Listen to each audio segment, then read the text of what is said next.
Hey, Mitz. Hang on. Let me get my camera settings set up.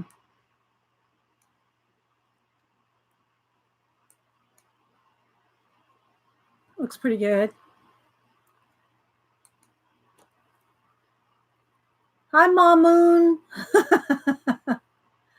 Oh, how's Mary this morning? How's Mary? Doing well? Hi, Galena. Hi, Michelle.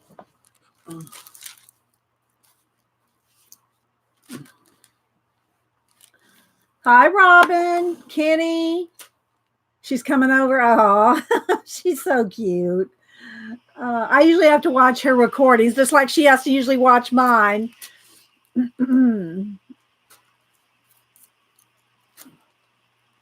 Hi, Kat. Hi, Faithful. Hi, Jumi. Diane. Redondo.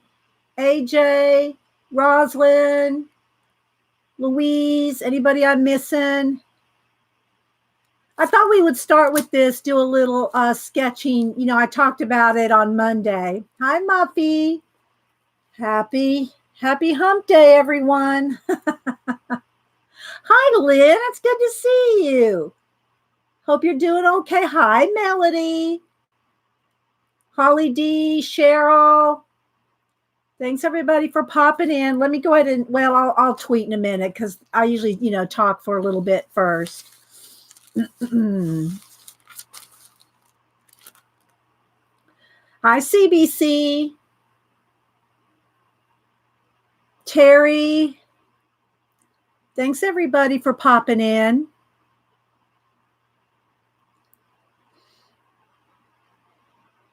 How's everybody doing? Is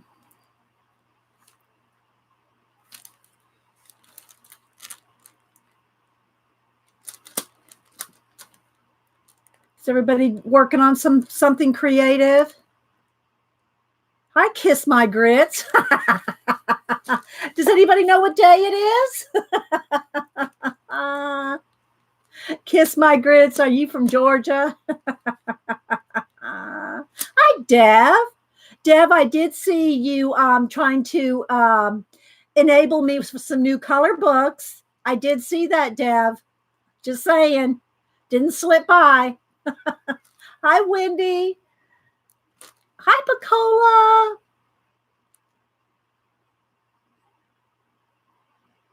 Oh, yay, Muffy. I forgot where it is. I want to say Texas, but I'm probably wrong on that. Oh, good, Lynn. Now that it's going to get summer, will that be something you'll put on the back burner till the fall? It's probably hard to work in yarn and stuff in the summer. Hi, Kim. Hi, Diana. Well, I hope it's going to Mississippi. Okay. Thanks, hon. Hi, Hal. Let's see who else am I missing. I'm sure I'm missing Gail. B. Just want to say happy hump day, picking up my nephew and taking him out. Oh, have fun, B. Thanks for stopping in to say good morning. Hi, Terry Trouble. Y'all know our Terry Trouble gets a... hi, Christy.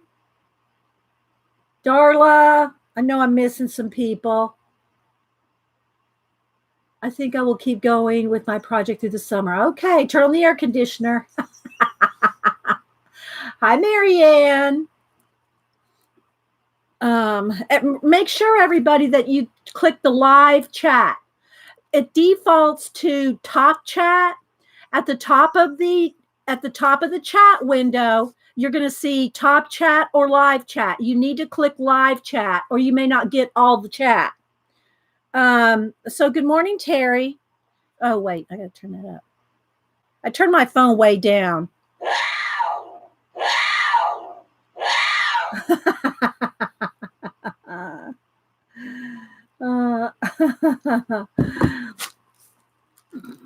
I'm working D, so wanted to. Oh, thanks, Deb. That was nice. Well, thanks for that enabling over on your channel. If y'all don't follow Deb, y'all need to. the modernist colorist, that's Dev. You're welcome, Terry. Hi, Mitz. Kimberly 557. Who else am I missing? Other Kim K. We have a lot of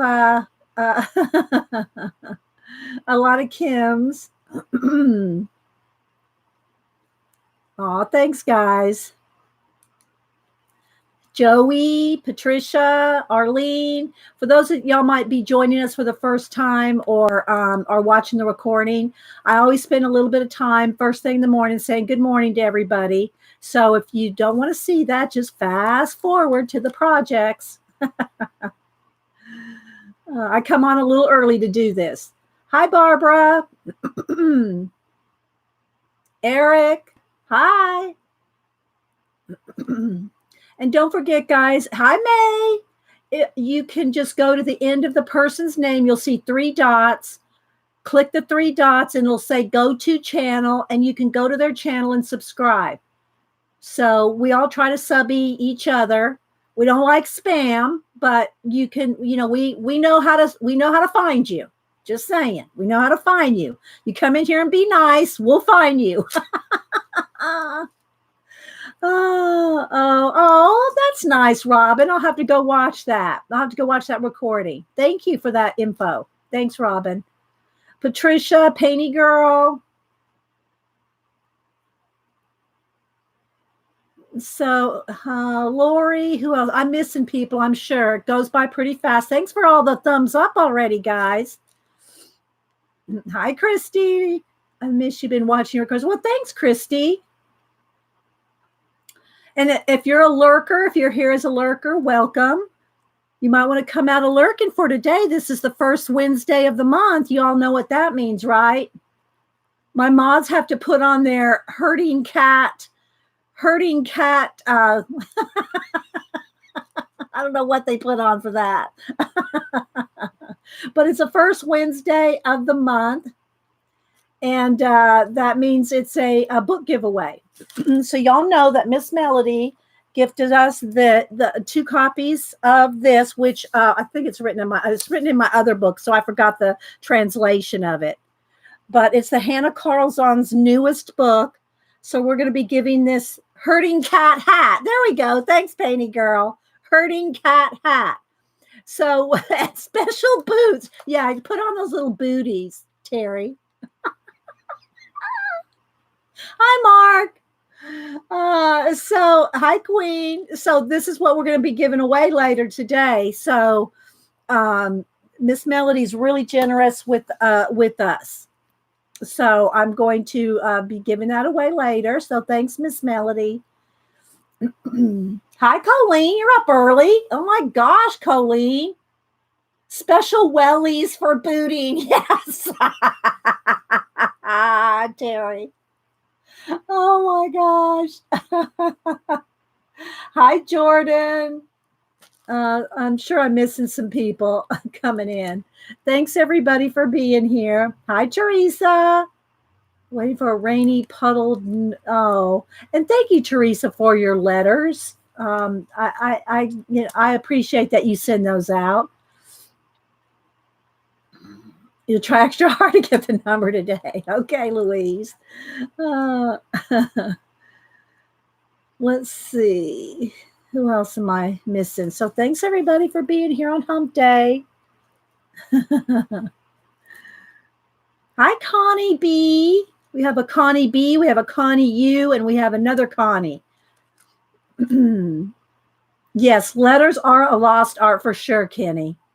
Hi, Tanya. I got my hot coffee. I just made a fresh pot, so I have my hot coffee and art in the morning.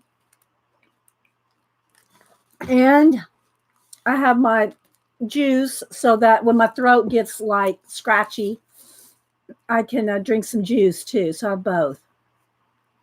Hopefully we'll get through our 3 hours.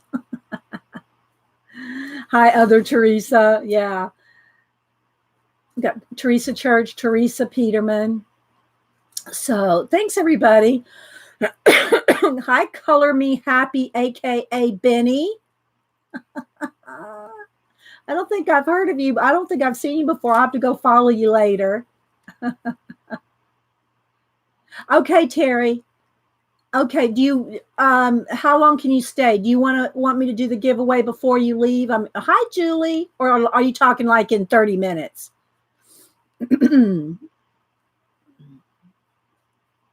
Hi Su Ling. That's Melody's sister. Thank you. Oh, Su Ling, welcome.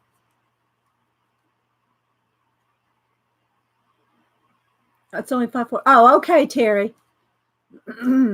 I thought maybe, around 10, we'd maybe do the giveaway around 10. Something like about, halfway, 10:30. Here come one of the babies.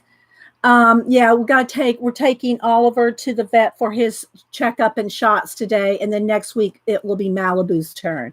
So he's probably not going to be happy today. I'm taking treats. Hubster night. Well, I might go. Hubster, one of us, well, both of us or Hubster will take him later this afternoon, depending on Hubster's schedule too. So he's just going to lay here for a minute. So we'll pet him for a minute. Hey, big guy. You just like the crunch of that paper? Huh? You want to play with the pen? Are you sliding around on that paper? Oh my gosh.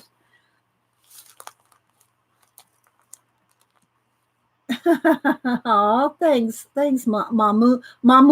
I want to say Mamoon. Mamoon. Yes, it's shot day. It's shot day. Hi, Elena. Hi, Connie B. Enjoy your aerobics. How old are they? They are 2 years old. No. You can't have my pencil. Can't have my sharpeners. Oh, you got one. You stole one. Give me that. Where's my pen? I need the marker now. What'd you do with my marker? There it is.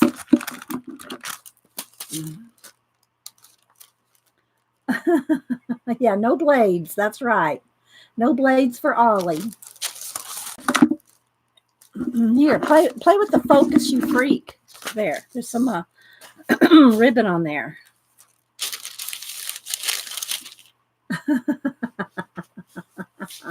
Yes, Kenny. So anyway, all right. Well, let me go ahead and tweet that we're going to get started. We're going to talk about sketching, and it's going to be some of you that have been here for a while have seen me do all these before. These are over the years. We have done different, we've done these projects before. So if you're an old timer, then you're going to see a lot of repeating. But I've had people requesting that they want to see this. So I said, okay. And then we'll probably talk a little bit also about drawing on the right side of the brain. This is my old copy from the 70s. Quite old and falling apart, but yeah. So let me tweet real quick.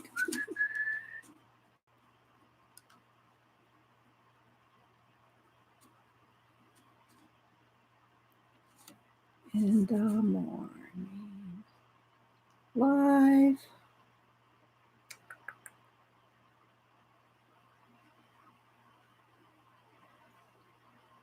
Link in profile.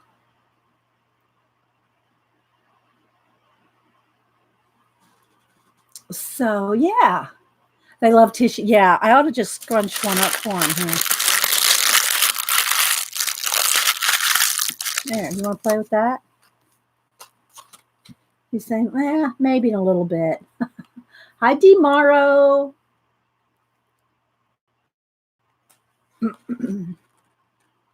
See, Joey. Jacqueline. No, I said hi. Jacqueline. I mean, I know I'm missing some people. Thanks, everybody, for hanging out. Thanks for all the thumbs up already. Yeah, I'm going to have to move him off here in a minute so we can do something. He does love the Happy Hump Day Phil. He's stuck to a paintbrush. He loves that paintbrush. Hi, Azure. Pamela, anybody else popping in?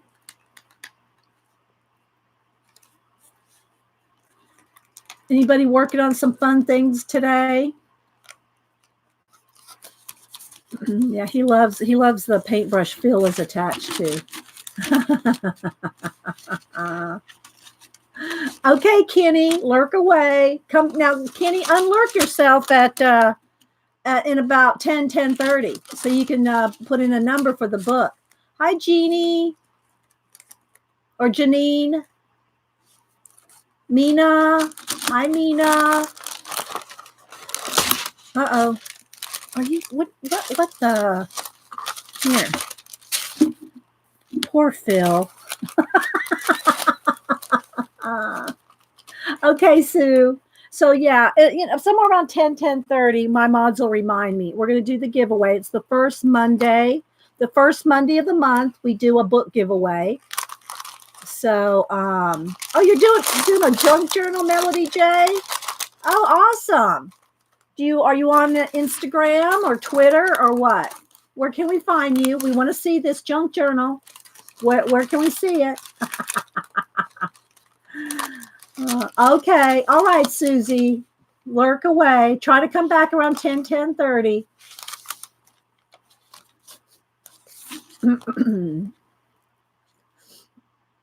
Get your pen pastel swatch. Oh, yay, Kenny. Awesome. Hi, Danielle. Oliver's having a time here with Phil.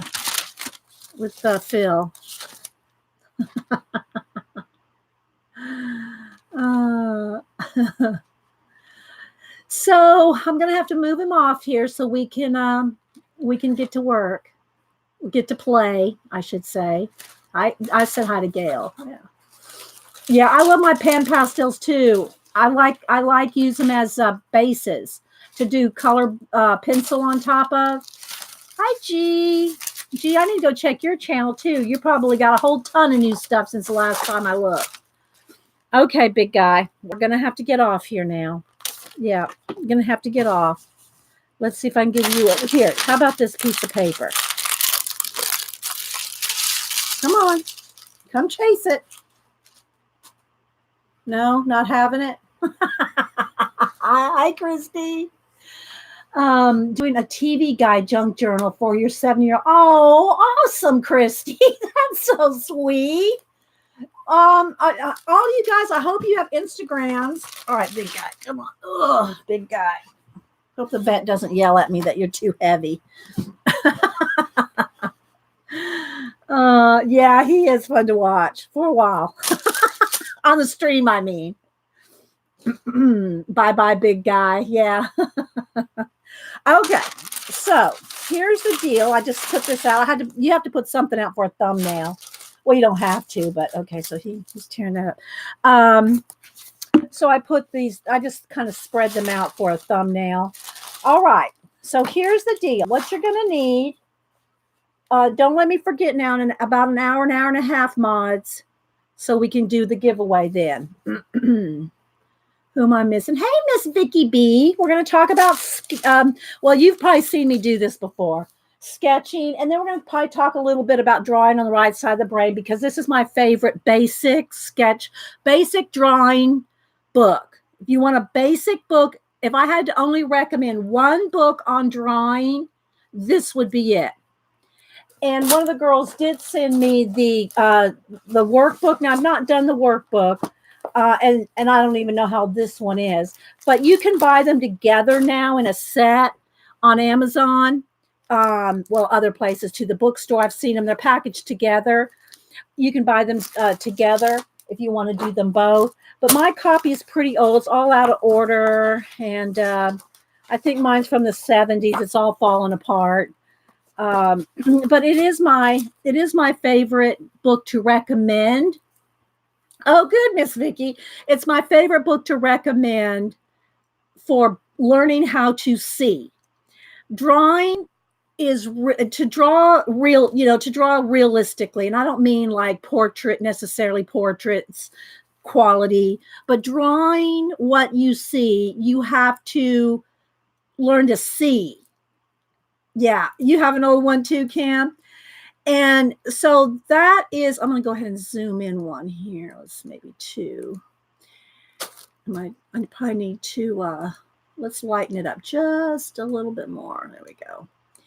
So that is the trick to drawing, if you want to call it a trick. Of course, it takes practice, but we'll look at this book here in a little bit. I want to just show you a couple of ideas to help you, and that is going to flash. That's going to glare there. I've done this before. This is an old-fashioned magazine that I've done all these and many other projects in over the years. I don't even know how old this one is. So I bought a new one. I never buy these fashion magazines, but I buy them for this project, right? There's a couple projects I like to use fashion magazines for, and this is one of them. So all you'll need is a fashion magazine. They're not expensive, Kiss My Grits. They're not expensive at all. Just go look on Amazon. Maybe one of the girls can put in a link for drawing on the right side of the brain. So you'll need a fashion magazine, any old fashion magazine. What we're going to do here is figures, okay? Figures and faces. And I know it was like a hot mess, and it is, but that doesn't matter. You'll see. So you'll need a fashion magazine of some kind. I just happen to have this one. I'm going to move this one off because we've used this one to death. And some tracing paper. So just a stack of tracing paper. I stuck some extra sheets from another project in here. But just some tracing paper, a fashion magazine. Where's my Sharpie? And a fat Sharpie, a fat one. Don't get a skinny little pen one. Get a nice big, not the fat Sharpie that's like a giant poster. Just get a fat Sharpie like this. Okay, so what this project is doing, let me tilt this down just a little. What this is doing is helping you to see shapes and form and to see it, because a lot of people just don't get it unless you do these exercises. And that's the same thing with Betty Edwards' projects in here. She forces you to do projects that help you to see. And so, we've done these over the year. Again, if you've been here for a long time, either on my streams from Ustream or here, then you've seen us do these. These are some of the ones that we've done. All right. So there's two things. There's two different ways to do this. Okay. Two different ways to practice this. And you should probably do both. This is probably a good one to start on. All right, so let's get some tissue paper here. Tracing paper. Let me get a stack of it out. So what the idea behind doing this is some nice stuff. I should have found some. This is some extra nice thick tracing paper. I have some cheap stuff somewhere. I don't know. I don't really ever use tracing paper except for this to show you guys this. So yeah. Oh, thank you, Terry. Terry put the link in there for drawing on the right side of the brain. So the idea behind this is to see perspective, to see shapes, and things that when you try to go and draw, like if you just want to try to draw her, and depending on how long you've been drawing and how much practice you've had, people just get proportions and things wrong. It's because if you do exercises like this, you'll see. Okay, so for instance, now we're just going to do shapes here. Okay, there's two different ways to do this. All right, so here's her shoulders, and I'll get into the swing of it here in a minute because I haven't done this in a while. Here's where her elbow would be. So, and now if you notice, I'm not really trying to trace it exactly. I'm just doing the shapes. her hand goes off the page. So um, let's do a couple here so you can see what I'm talking about. There's her neck there. Okay, so here's her chest right there. Here's her waist. She got some hair and stuff back there. Here's her hip bone. Here's her leg. Let's see. Here's her other hip over there. Okay, so what I want you to see here. Oh, let's do this hand back here. She has her hand up. What I want you to, a couple of things I want you to see. One is I want you to see the shape of things. The other thing I want you to see is how big things are and the proportion of things. Look how small her head is. When you take it away, look how small her head is compared to the rest of her body. Okay, you're going to notice things like this when you do some tracings. Okay, baby boy, you're going to have to, you're going to have to get down, honey. I know. Don't make me lock you out. So, you know, a lot of times when you're drawing things, people either draw a real tiny head, or their head's real big and the body's real little. But in actuality, and look how she's even leaning in. So the other thing that you can do with your marker, and you should really do this, the lockout thread. You should really do this with a whole magazine. Take a whole fashion magazine and do every page that has figures on it. Okay, you can. Whoops, let me see. There we go. You and draw where the features lie. Okay, you can draw. Here's her shoulder. Draw it on the magazine itself too, because that will help you as well. I know it seems very elementary, but when you do lots of these, you're going to notice. You're going to notice things that you wouldn't notice before. And so let's just keep moving on here. I'll talk as we go. Okay, here's another good example. We'll do these. Well, even though they have big dresses on, you'll still see what I'm talking about. All right, so here's how little their heads are. Here's a shoulder. Here's her body. There's part of an arm there. Shoulder. Neck. And I'm not trying to really. I'm trying to get all the shapes, if you notice. Okay, here's her hand. Then she's got on this big dress. So does this one. So we'll just kind of go with that. Then down here is her foot. There's where her ankle would be. There's her foot. There's her toes.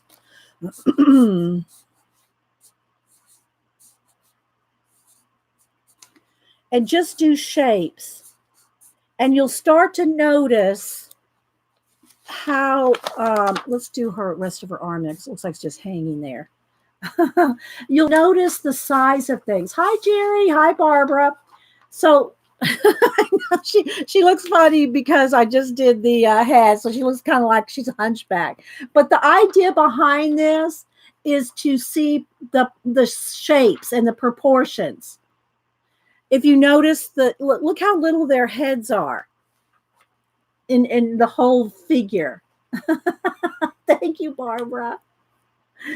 And also go ahead and do it on, like, here's her face is looking this way, the back of her head. Just start kind of outline.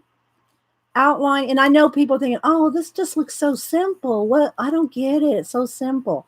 But the point is, guys, if you do a whole magazine like this, you're going to start to see shapes. Here's her handbag. You're going to start to see the shapes of things. And that's very important when you go to sketch. When you go to sketch somebody in life, or on the fly, you know, out just sketching, if you want to sketch people out in public, or if you're at a life drawing or something, you have to be able to see shapes real quick. It's just so important to see shapes really fast. So then when you go to draw people, you see those shapes and you get those shapes down. Then you go back in and do the do the details. So how many of y'all have done this before with me? Done these exercises? I'm sure I'm missing people popping in. And so you just need a marker, a fashion magazine, and a stack of, and you could use, this is nicer, thicker kind of tracing paper. Just get the cheapest stuff you can find. It reminds me of the wooden doll.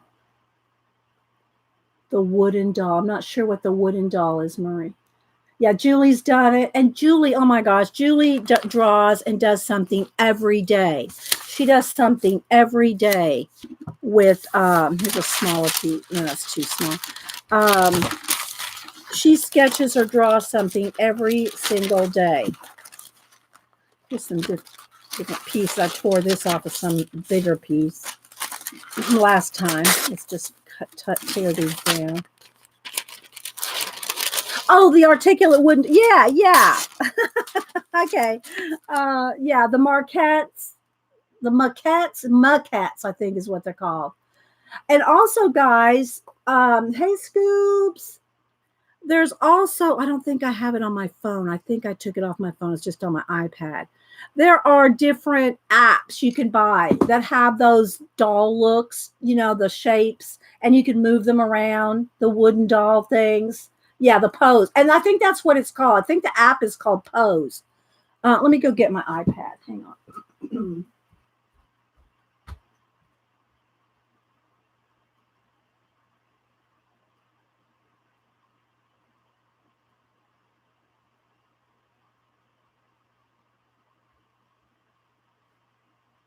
I think it's just called Pose. I don't really want to bring it up now because I don't want to get sidetracked. It's easy. I got enough rabbit trails. But I think it's called Pose. Let me find it. Where is it? I haven't opened it for quite a while. Art Pose. They're called Art Pose. There's Art Pose and Art Pose FE, which is female. So there's two different ones. But it's called Art Pose. And it's an app where you can they look like the wooden doll things, and you can turn them and shape them. I don't know if I can bring it up quick. Let's see if I can. Off on a rabbit trail. Hi, Janet. Sometimes my iPad doesn't load very quickly. Okay, so let's see if I can bring that up. Okay, it's loading. We'll see if it comes up. All right, so while that's happening, they have one for drawing horses too, Mark. I haven't seen that one. Okay, so here, let's do a face real quick. So it's the same thing with face proportions, okay? And her hat's even cut off, so I'm going to add a little bit extra on where her hat goes. Like right, it goes all the way up there, okay? Because her hat makes her head even a little bigger.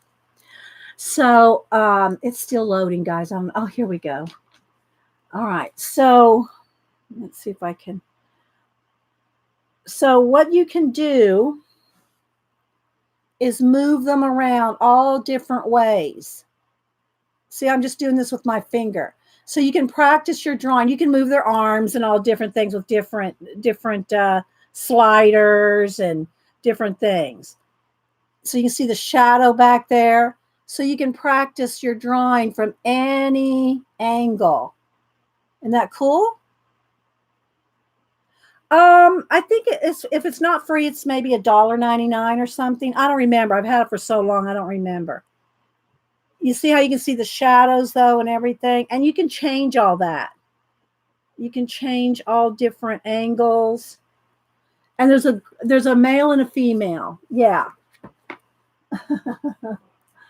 Okay, so now let's go on to a face here. All right, so here's her hat there, and then here's her bangs. So what I want you to, when you do especially large faces like this, I'm just going to ignore this girl here. Okay. Here's her neck, and then I don't know where her clothing goes back there. But what I want you to do now is like you can just shape in. Here's some eyebrows. You don't have to do it exact. The point of this exercise is not to copy the figure exactly or anything like that. It's not the point. It's to see the shapes and the proportions and where it lies down on the page. Okay, so let's just put a little pupil. There's her ear. Okay, so, and of course, models usually have big, full lips. They have all the makeup and everything, you know, but here's a chin line. Okay, so you do this. Now, when you move it away, I want you to still notice some things.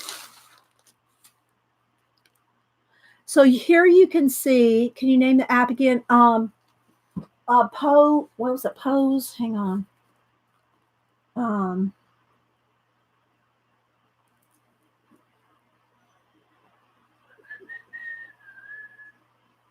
on.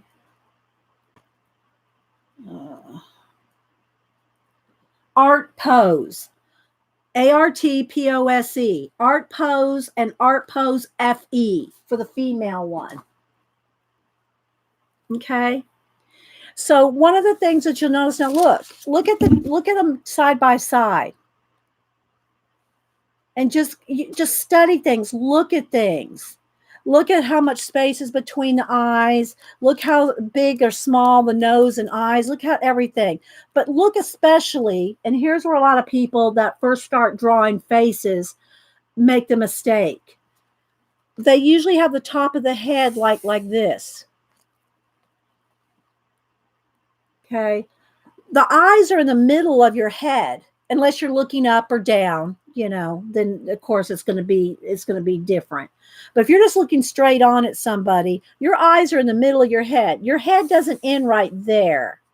Does that make sense? Look, her head goes all the way up there. So if you practice this kind of thing, and then on the pages themselves, you can also do your practice here so you can see where things divide, right? Look where the ears are.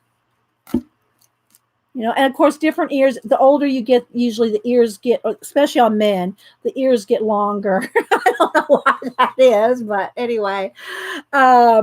So you can do it first with the tissue paper, because, you know, then you don't have to worry about your lines there. And then do it on here and look at things and look at how much, yeah, and noses get big and longer. Yeah. So anyway, but if you do things like this, especially as a beginner, guys, if you've never really tried to draw anything in proportion or real.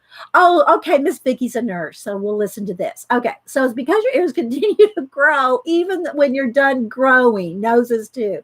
Thanks, Miss Vicky. Oh, so anyway,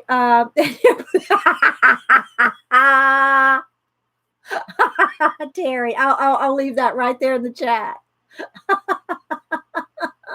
Thanks, Vicky and Janet. So,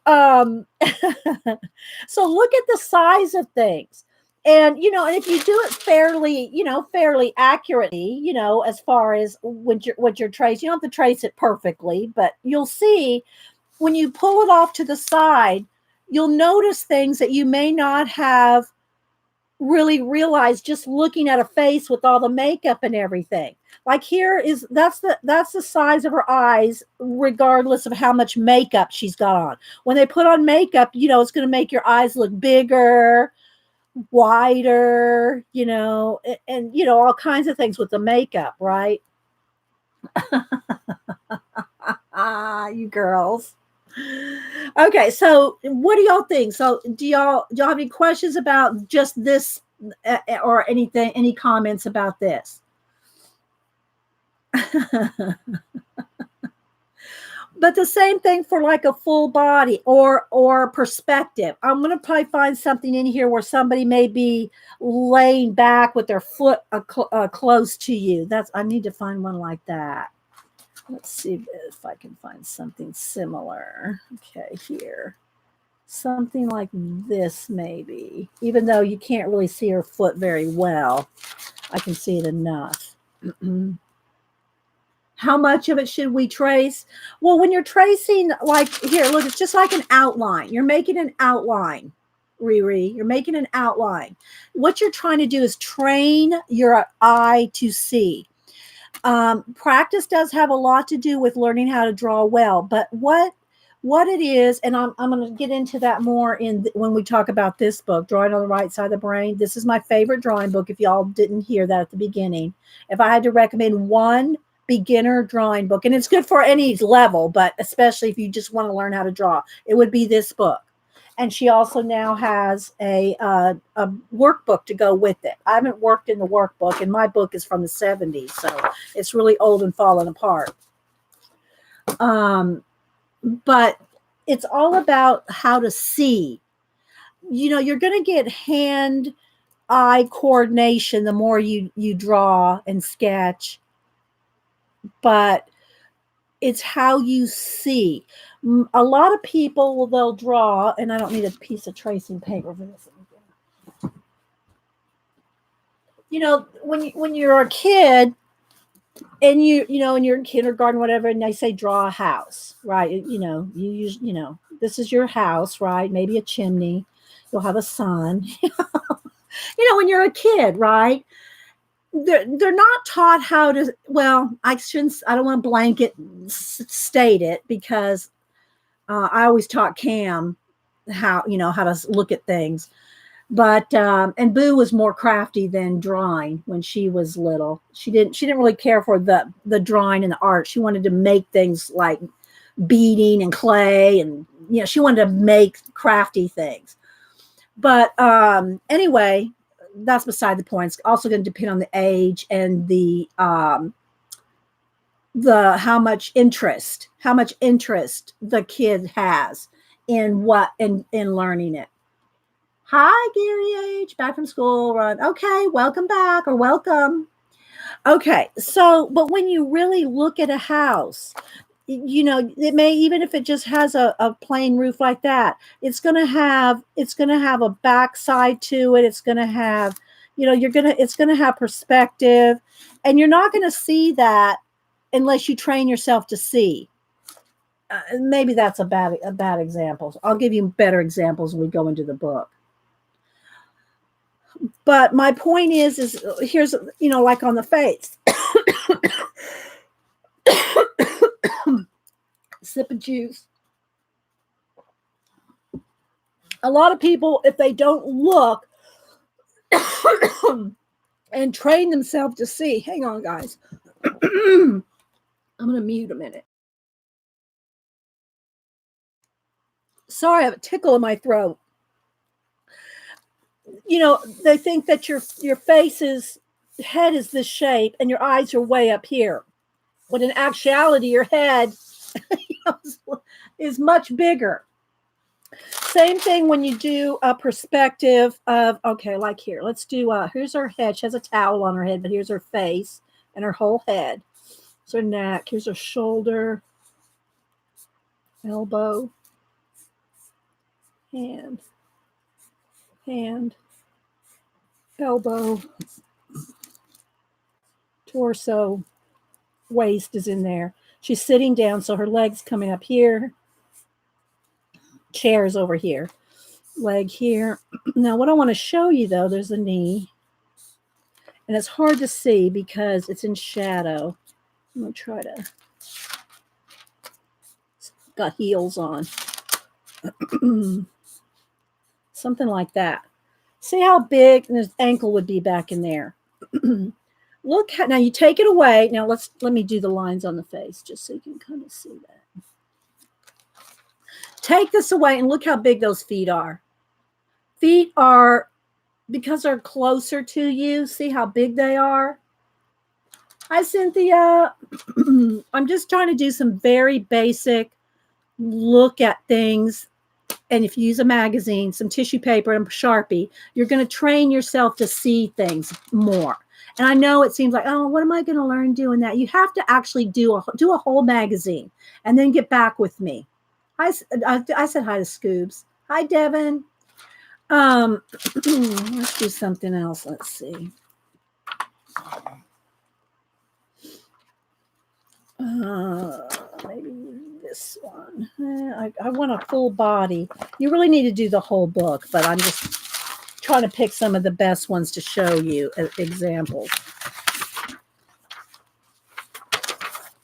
Okay. So let's do her whole head here. Here's her ear. Here's her face. Her hairline is right there. Okay, so I won't draw the lines yet. Eyebrows are right in there.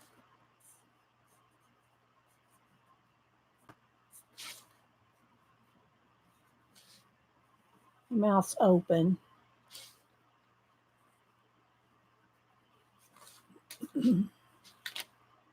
And again, I'm not trying to draw a pretty face. I want you to see shapes.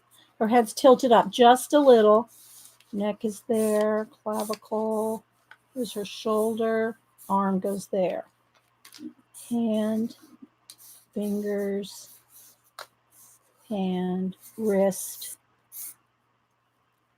shoulder, torso's right there.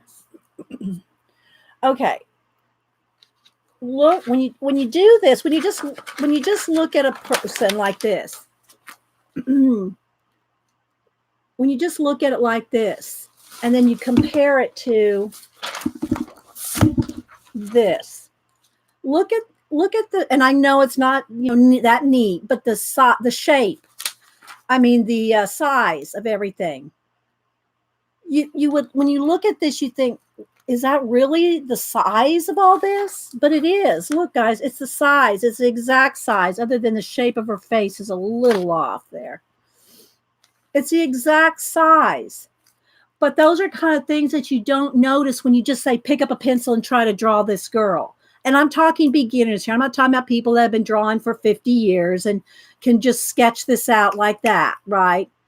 But if you can learn how to sketch this out like that, then you can draw her correctly. And it is surprising, isn't it, Devin? And most people that get a magazine and try this, they are very surprised. You see, it's the exact size.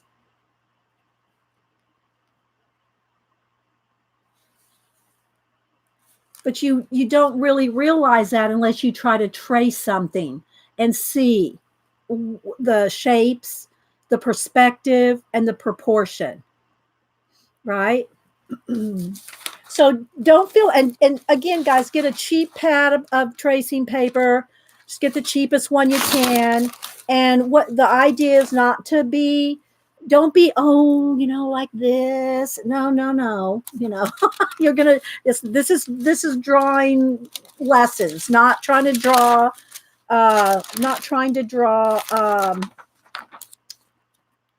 portraits here. All right, here's another good one. Let me get a little bit sheet of paper here. So what you need to do is do it first with the tracing paper. Do it with the tracing paper, and then go on the actual magazine itself.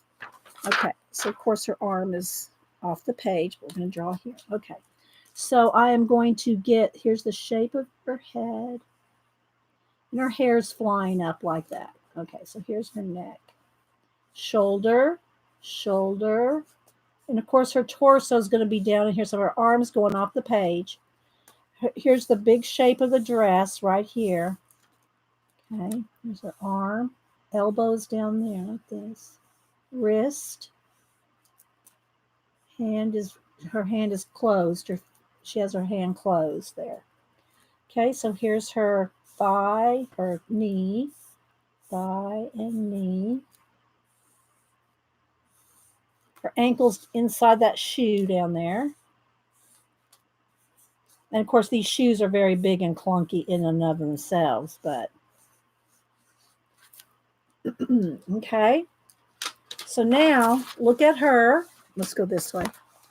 Look at her like that. And then when you see this, so what do you see? Notice, look, just take, I'm not asking you to answer questions. I'm asking you just to look. Just look at it. You saw me trace it exactly, right? uh, oh, good, Riri. So she just got a copy of the book of 1999 edition for $3.95 in good condition on eBay. There you go. Well, and she's also leaning back a little bit, right? She's leaning back. So her, her legs are a little closer to you. But, look at the proportions, look at the shapes. Look at the shapes of things. If you were going to go to sketch this out, you could sketch it very quickly on a piece of paper. You could just do this, and you could, and I'm talking like if you were going to draw with pencil or charcoal or something. You could sketch it out very quickly if you could see the shapes, right? If you could see the shapes in your head, then you could sketch her out like that. And then you go back, imagine this is in pencil or charcoal, and then you could go back and refine things. But you have to train your head, train your brain to see shapes and sizes, proportions, but you have to do it. You have to do tons of them. Do a whole magazine full, do the whole thing. Do them sitting, standing. I'm gonna find a couple. Here's a profile. It's kind of in dark. Let me see if I can try to see it well enough. Okay, so her head is there. Her hair is here. So you can see her ear there, barely. There's her nose.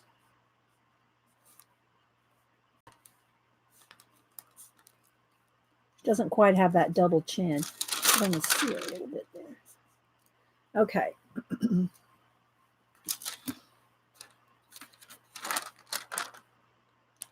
So just so you can see where things are on the head and on the figure, right? And then her back here, the back of her neck goes back here. But it seems so simple, and it is. It's very simple. But if you do a lot of this, you can well, Marie, they can see shapes. They'll see shapes real fast. That's her profile there. So now let's look at look how big her head is. Not just her, but anybody's head. You see? People that just start to draw have a tendency to think that people's heads are this big. And they'll draw their girls. And even if you do whimsical, now I'm not talking about like when I did my show on Monday, that everything was over exaggerated. Her eyes were this big and her nose was that big. I'm not talking about that. But if you want to do a fairly realistic drawing, you have to know that the head doesn't end at the top of the forehead unless they're looking up. You can be looking all different directions. Okay, let's just do some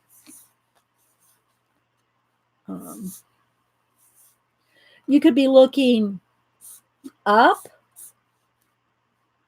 So you're looking up this way. You could be looking down this way. You could be looking, straight on. You could be looking up this way. Practice these kind of things, guys. Everybody wants to step over all the basics. And I'm talking about newbies here, guys. I'm not talking about if you've been drawing for 40 years. So, well, I don't need to do that. Well, no, you're not going to need to do that. But you need to be able to see shapes regardless of how long you've been drawing. Okay. All right. Let's see what else we can find here. Again, these would be good faces to do. Actually, this might be a good one for the whole body here. Let me get another piece of paper.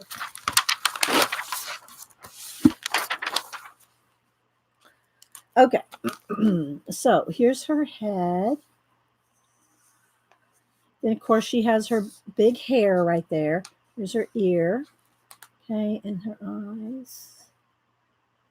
Her nose. I'm just doing very simplified. Okay, so her wrist is, her hand's behind her head.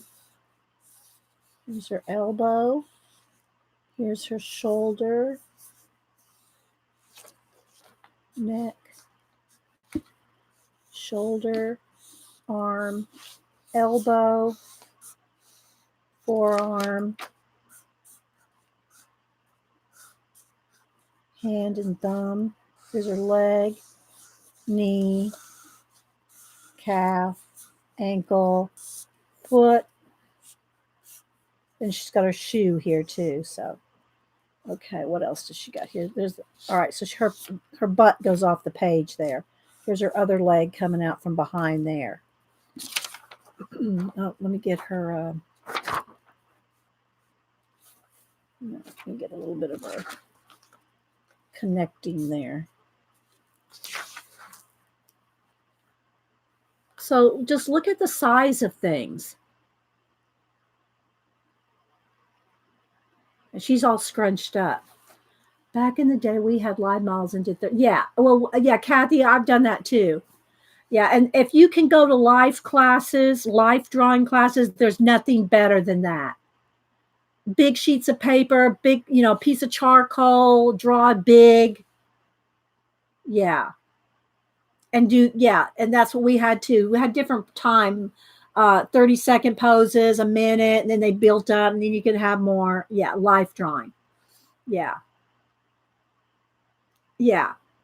Very quick. Yeah, you got to do things quick, because if you want to catch people in movement, if you're just watching people walk down the street, they're not going to stop and draw and wait for you. Hi, Becky. So, so seeing the shapes, and again, then do it on the magazine itself, just because what this does is get your eye-hand coordination. This gets your eye-hand coordination, your muscle memory to see these things. Whoops. To see these things. Here's her knee. Here's her neck. Her leg comes down here. Here's her shoulder. Her elbow. Her wrist. It's right in there. Here's the shape of her hand. And you could do the fingers and everything too. I'm just trying to get you to see the basic. It's her foot, her toes. Ignore the shoe. Here's her butt right there, goes off the page. And then the leg behind her goes back this way. So just doing this, can y'all see how that would benefit you? Yeah, that's what this book is about right here. Drawing what is there, not what you think is there. But the point of this exercise is to help you do that. It's not a lot of theory and stuff that you can't, I got to have the proportions and have this just helps you see right off. It just helps you see right off. So what you take a pack of a tracing paper and trace all the models in the book, and then go back and trace them again on the page. It's just good. It's just good to see. It's just good to see. So here's another one here's her whole head right here. Here's where her hairline is. See, that's where most people draw their head. They end right there. But her head's way up there. Okay. So here we go. Bottom of the nose, middle of the mouth, through the eyes. So look where things fall on there. The eyes are not up here. But the more you do stuff like this, I mean, you just have to do it to see the benefit of it. You have to do it to see the benefit of it.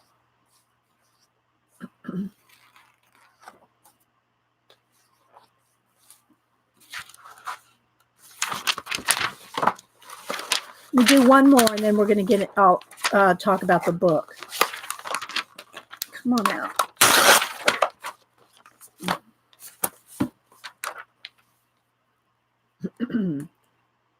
catalogs, yeah, yeah. The thing about catalogs, they're usually very small. That's why I recommend a fashion magazine because you're going to get big faces. You're going to get a full page body. Catalogs, a lot of time, they're going to be pretty small.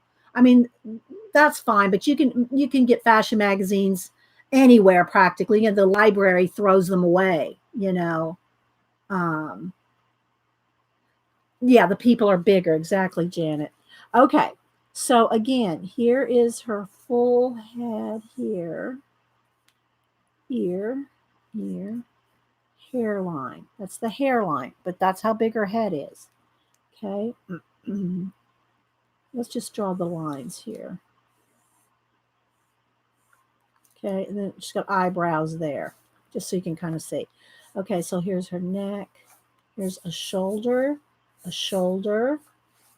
Okay, oops, let's move it. And see, I'm just drawing shapes. Her elbow would be there, even though it's on the other side, her arm's bent the other way. But you can still know where it is. Her wrist is there, her hands goes there. This hand goes behind her leg here. So here's her hip. Here's her knee. Okay, let's see what she's got. Some pants on there. Okay, so her pants are kind of there. Ankle, foot. Her foot is bent in her shoe this way. I know it looks weird here, but that's what the shape of it is here. That's her heel and her ankle. Okay. Then come up here. There's a knee. She's got big pants there. Again, here's her ankle. And then her foot is shoved in one of those pointy shoes. Okay, so here's her back. She has a backpack on. Well, we won't put the backpack on. Okay. And then her torso's behind her arms there. Her other leg is coming up there. Okay. So see all the shapes? See all the shapes? When you practice this and you look at it and study, this is what you just drew. So if you can learn to see this, then when you go to sketch, you'll sketch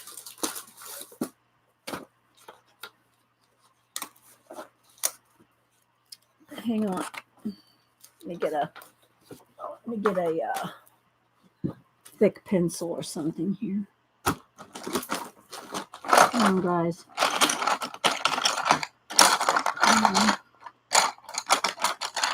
Trying to find one of my woodless graphites.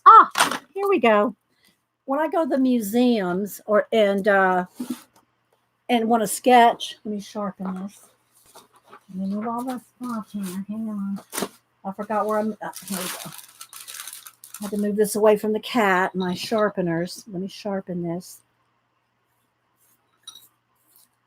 Yeah, you have to do it, guys. You have to try it. Okay, so then when you go to sketch somebody, okay, you'll see this. Okay, so you'll see that and you can do it quickly. You can do the shapes. You can do this and just kind of really quick if you're trying, especially if you're trying to go on the go. Okay, so her leg is up this way. Quickly, here is her foot. This comes over here. Her leg is here, and her knee comes down here. And the more you do this, the quicker you can do it. Okay, so then you can sketch by seeing the shapes. You'll see shapes real quick. But if you do a lot of these, do magazines, like if you buy a fashion magazine anyway, then when you're done looking at it, then do these exercises. Do these exercises. And see, then when you go back to draw, then you can start doing, be more specific. And you can start, blocking things out and then you can start seeing things and doing a more finished. Got a glare there. And you can start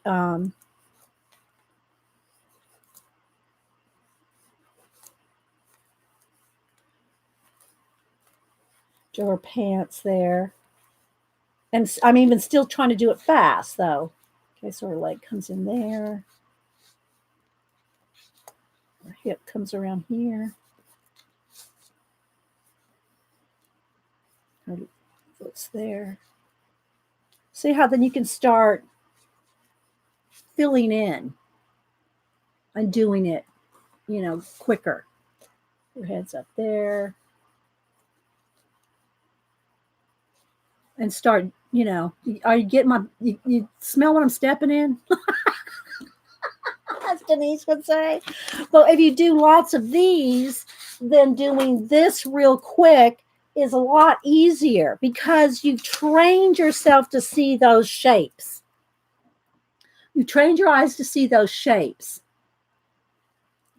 Okay, so let's see. What else? Do I want to do anything else in this? Right, here's a big face. Let's go to that big face right here.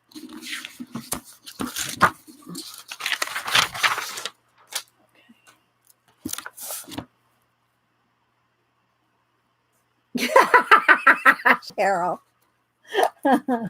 Okay, so again, her head goes off the page back in here, but her bangs are there. But don't think that just because the bangs or the hairline is here, that's the top of the head. That's not the top of the head. Okay. All right, so let's just look at how big things are. There's her ear. Here's her jawline here. Here's her chin. This is her hair right here. Okay.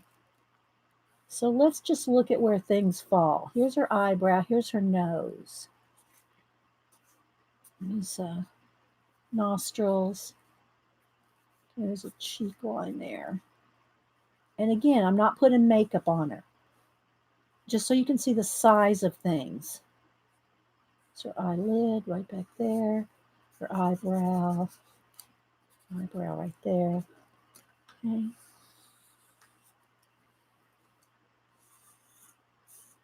And then her neck comes down here. Okay.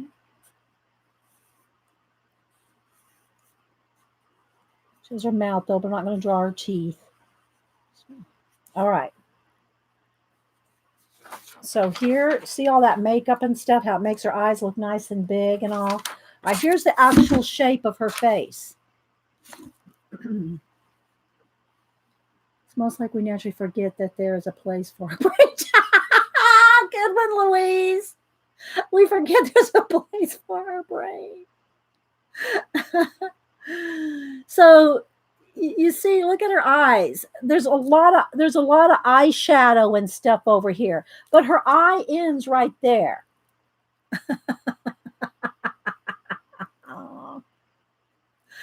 And when you do lots of these guys, if you do lots of these, then when you see this face or a face, you'll just see a face. You'll be able to sketch this out fairly quickly because you're used to seeing this. You're used to seeing this rather than looking at this and trying to replicate this. Okay, so do lots of these. Do lots of these. All right, so we might come back to some more, but I want to kind of show you a little bit more on the drawing the right side of the brain. Let's see, I want to put these in the magazine. Okay, and these are all different ones that we've done. Let me just kind of flip here. I won't have the originals here, but these are from magazines that we've done before.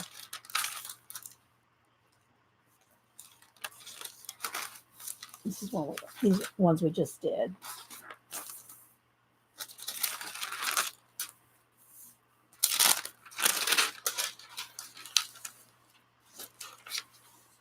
And also, with tracing paper, you can turn it over and look at it the other way too. That helps too. It's like a mirror image. And that's when I first read this book, that was one, again, this is back, I think I took a class that used this book in 1983. But, the book, I've had the book forever, but I didn't take any classes on using it until I think 1983. We're in Alaska. It was a community college course. And it was on this book. Um, one of the best tips well, there's a couple of good tips that here. There's a couple of good tips. I want to turn them both ways so you can see. I think two things really helped me to draw better. One was to check everything with upside down. So, in other words, let me get that. Oh, here's my magazine. I hope you are taking notes. So, if you wanted to draw, let's get a face again. Okay, so here's a face. So let's say you're drawing this face and you're not sure if you got it right. And I still do this with my portraits. Okay. I still do this with my portrait drawing. I'll do the portrait, I'll sketch it out, I'll use my shapes and everything, I'll sketch it out, and then, get after I got it to a certain point, you don't want to get too far in because you could have it all wrong. Turn it upside down, turn your drawing upside down, and compare them. You will see any mistakes right away, immediately. And some people use a mirror. It's just easier if you're sitting here at your desk just to turn it upside down, same thing. And that's a great practice as well. Hi, Jean. And that's one of the practices she has you do in here. She actually has you draw something upside down. Because, guys, what it is our brains are wired to see things what we think it should look like. And it's rarely that way. It's rarely that way. So when you turn things upside down, you will immediately see where you have drawn something wrong. Yeah, I know, Cynthia. You still have your sketch. I have my drawings too. We had to draw really big newsprint size most of the time. They're all in my closet. They're in my hidden art closet. But anyway, so that was one thing. The other thing that really helped me to see or to understand, and this is maybe the best one of all.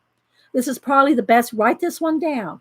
This is probably in the art closet. Yeah, this is probably the best tip I could ever tell you, other than just getting this book and doing all the exercises, is negative space. She took a bunch of ladder back chairs. Oh, you know what ladder back chairs are? Chairs that look like, they're called ladder back because they have like slats in the back. They're just plain chairs. Like there's wood chairs, ladder back chairs. She had a pile of them. She'd piled up about 10, all different, all just piled up.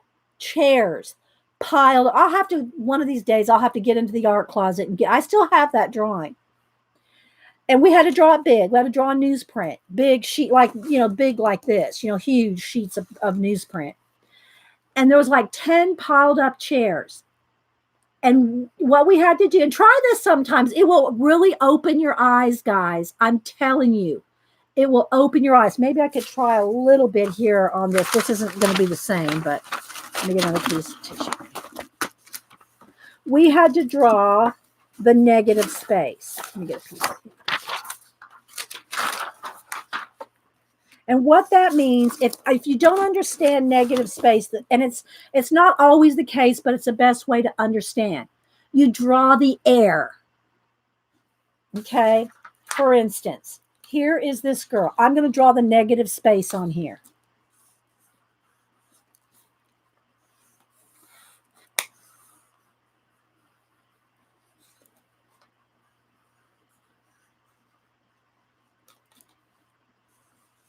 I'm ignoring some shadows.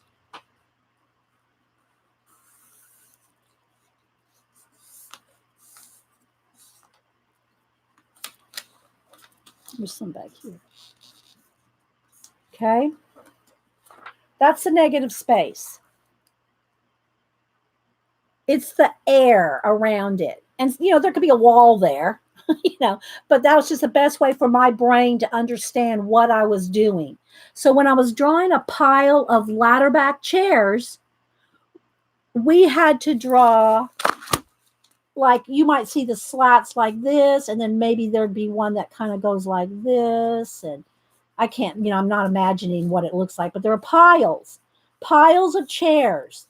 And you had to draw the air, so to speak. the space. All right. So here, this was the negative space. Not that, but this was a negative space for this piece right here.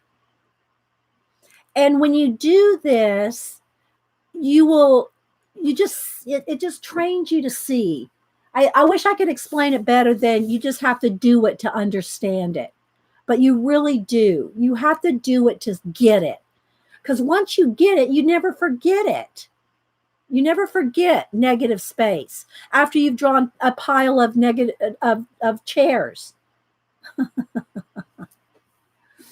Hi, Andrea. Hi, South Korea. You're having a fine dust. Oh, I'm sorry. Okay. Hi, South Korea. I don't know your name. Speak in English, and you're fine. Um, oh, I'm glad you survived the tornadoes, Janet. Okay. So does anybody have any questions on the negative space real quick? But seeing negative space and turning things upside down to make sure that everything's done proportioned right. Exactly, Vicky. Because otherwise, like you said, you just want to fill in. Hang on, it's Denise. Hey, Nisi, what's up? Do you want to say hi to the girls? Yeah, she said hi. She just got back from San Antonio late last night. Yeah, your plane was delayed, huh? Yeah. Yeah, Monday to Wednesday. Okay, bye. Yeah, she forgot. Well, I think she's probably a little discombobulated. They flew in from Texas last night and I think they got home about 10:30. So yeah, I'll call her later. All right. So any questions on the negative space? Or are y'all interested in this? I had a bunch of comments, people asking me to show this, so I'm showing it. All right, so there's that. Oh, let me finish flipping through. Let me finish flipping through the older samples. These are from other magazines. Well, that one's not, but so you can see. Again, just shapes of faces where the features. Well, I don't know what this is. That can go in the trash. So I saved all these because we've done this many times before. Look how big these feet are here compared to, look at her head.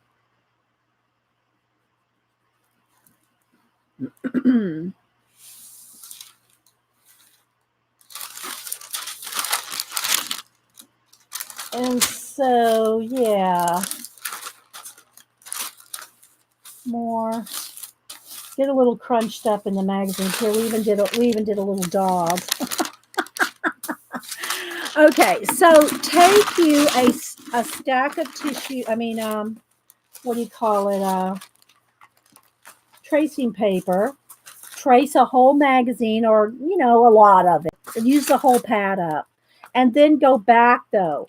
Go back and go do the faces and bodies again.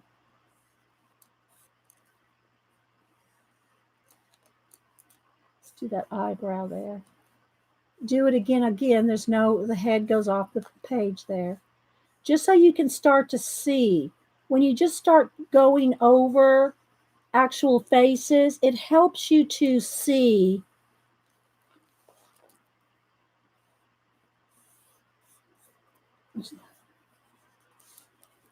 Here's the finger. It just helps you to see how things really are and how big things, like her hands, how big hands are. You could put the nails in there. You can see how the nails are shaped in there.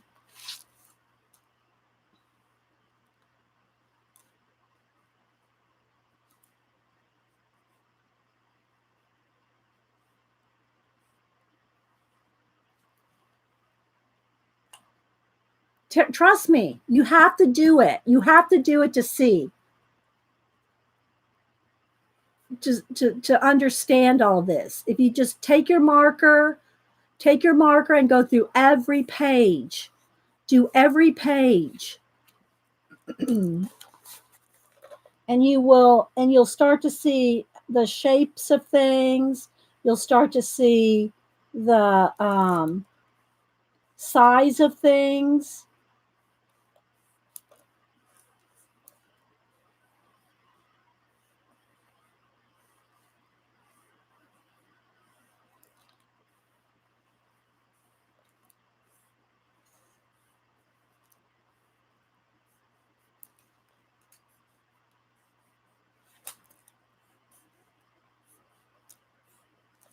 And then, of course, her dress is one big triangle.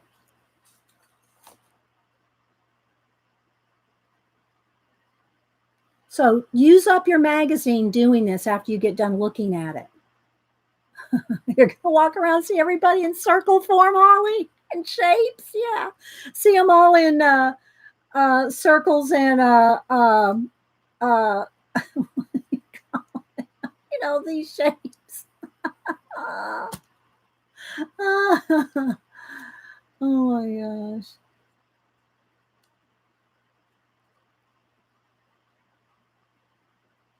Oh, okay. I haven't seen that one, Janet. So Janet has another recommendation there.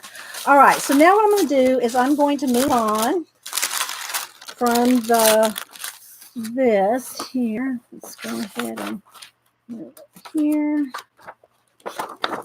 Get this off here, and I'm going to kind of go. Sorry, guys. I just bumped the whole camera and shook everything there. All right. Where's my pencil? What time is it? Okay. I don't know what I did with my big. Oh,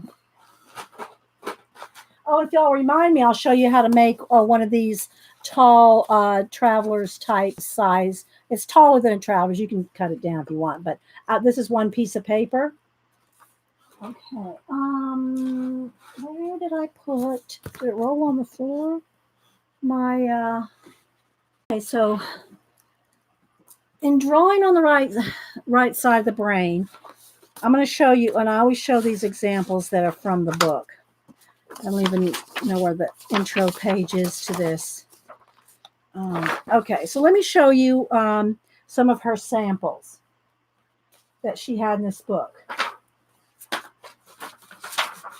And I like to do it this way just because it's more dramatic. Okay, so these were drawn in 1976, 1978, but it doesn't matter. It's still, as far as the years. Okay, so I want to show you this person drew like this in April. All right, in April 1978, doesn't matter, but in April, this is how this person drew, April 2nd. Okay. After doing this course, May 8th, so 1 month later, could draw like this.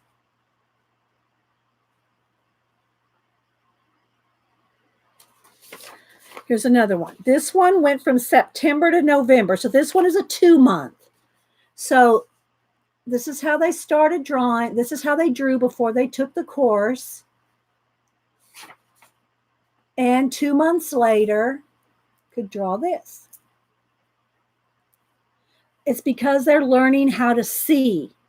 This is what they thought the person looked like, but the person really looked, And it meant from this, they drew like this, to this.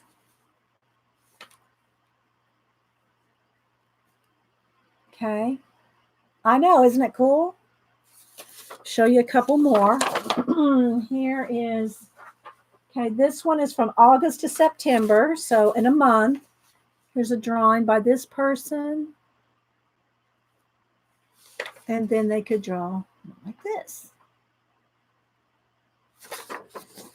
I got 2 more examples. This is from January to March. So January, February. So about a little over 2.5 months or so. This.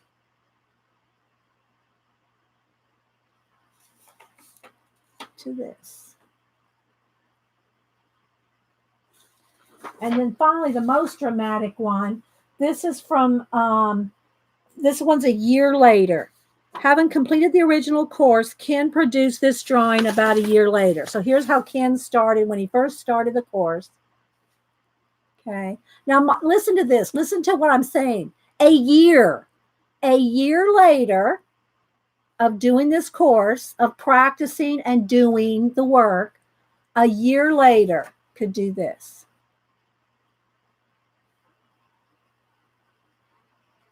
Did y'all get that year part?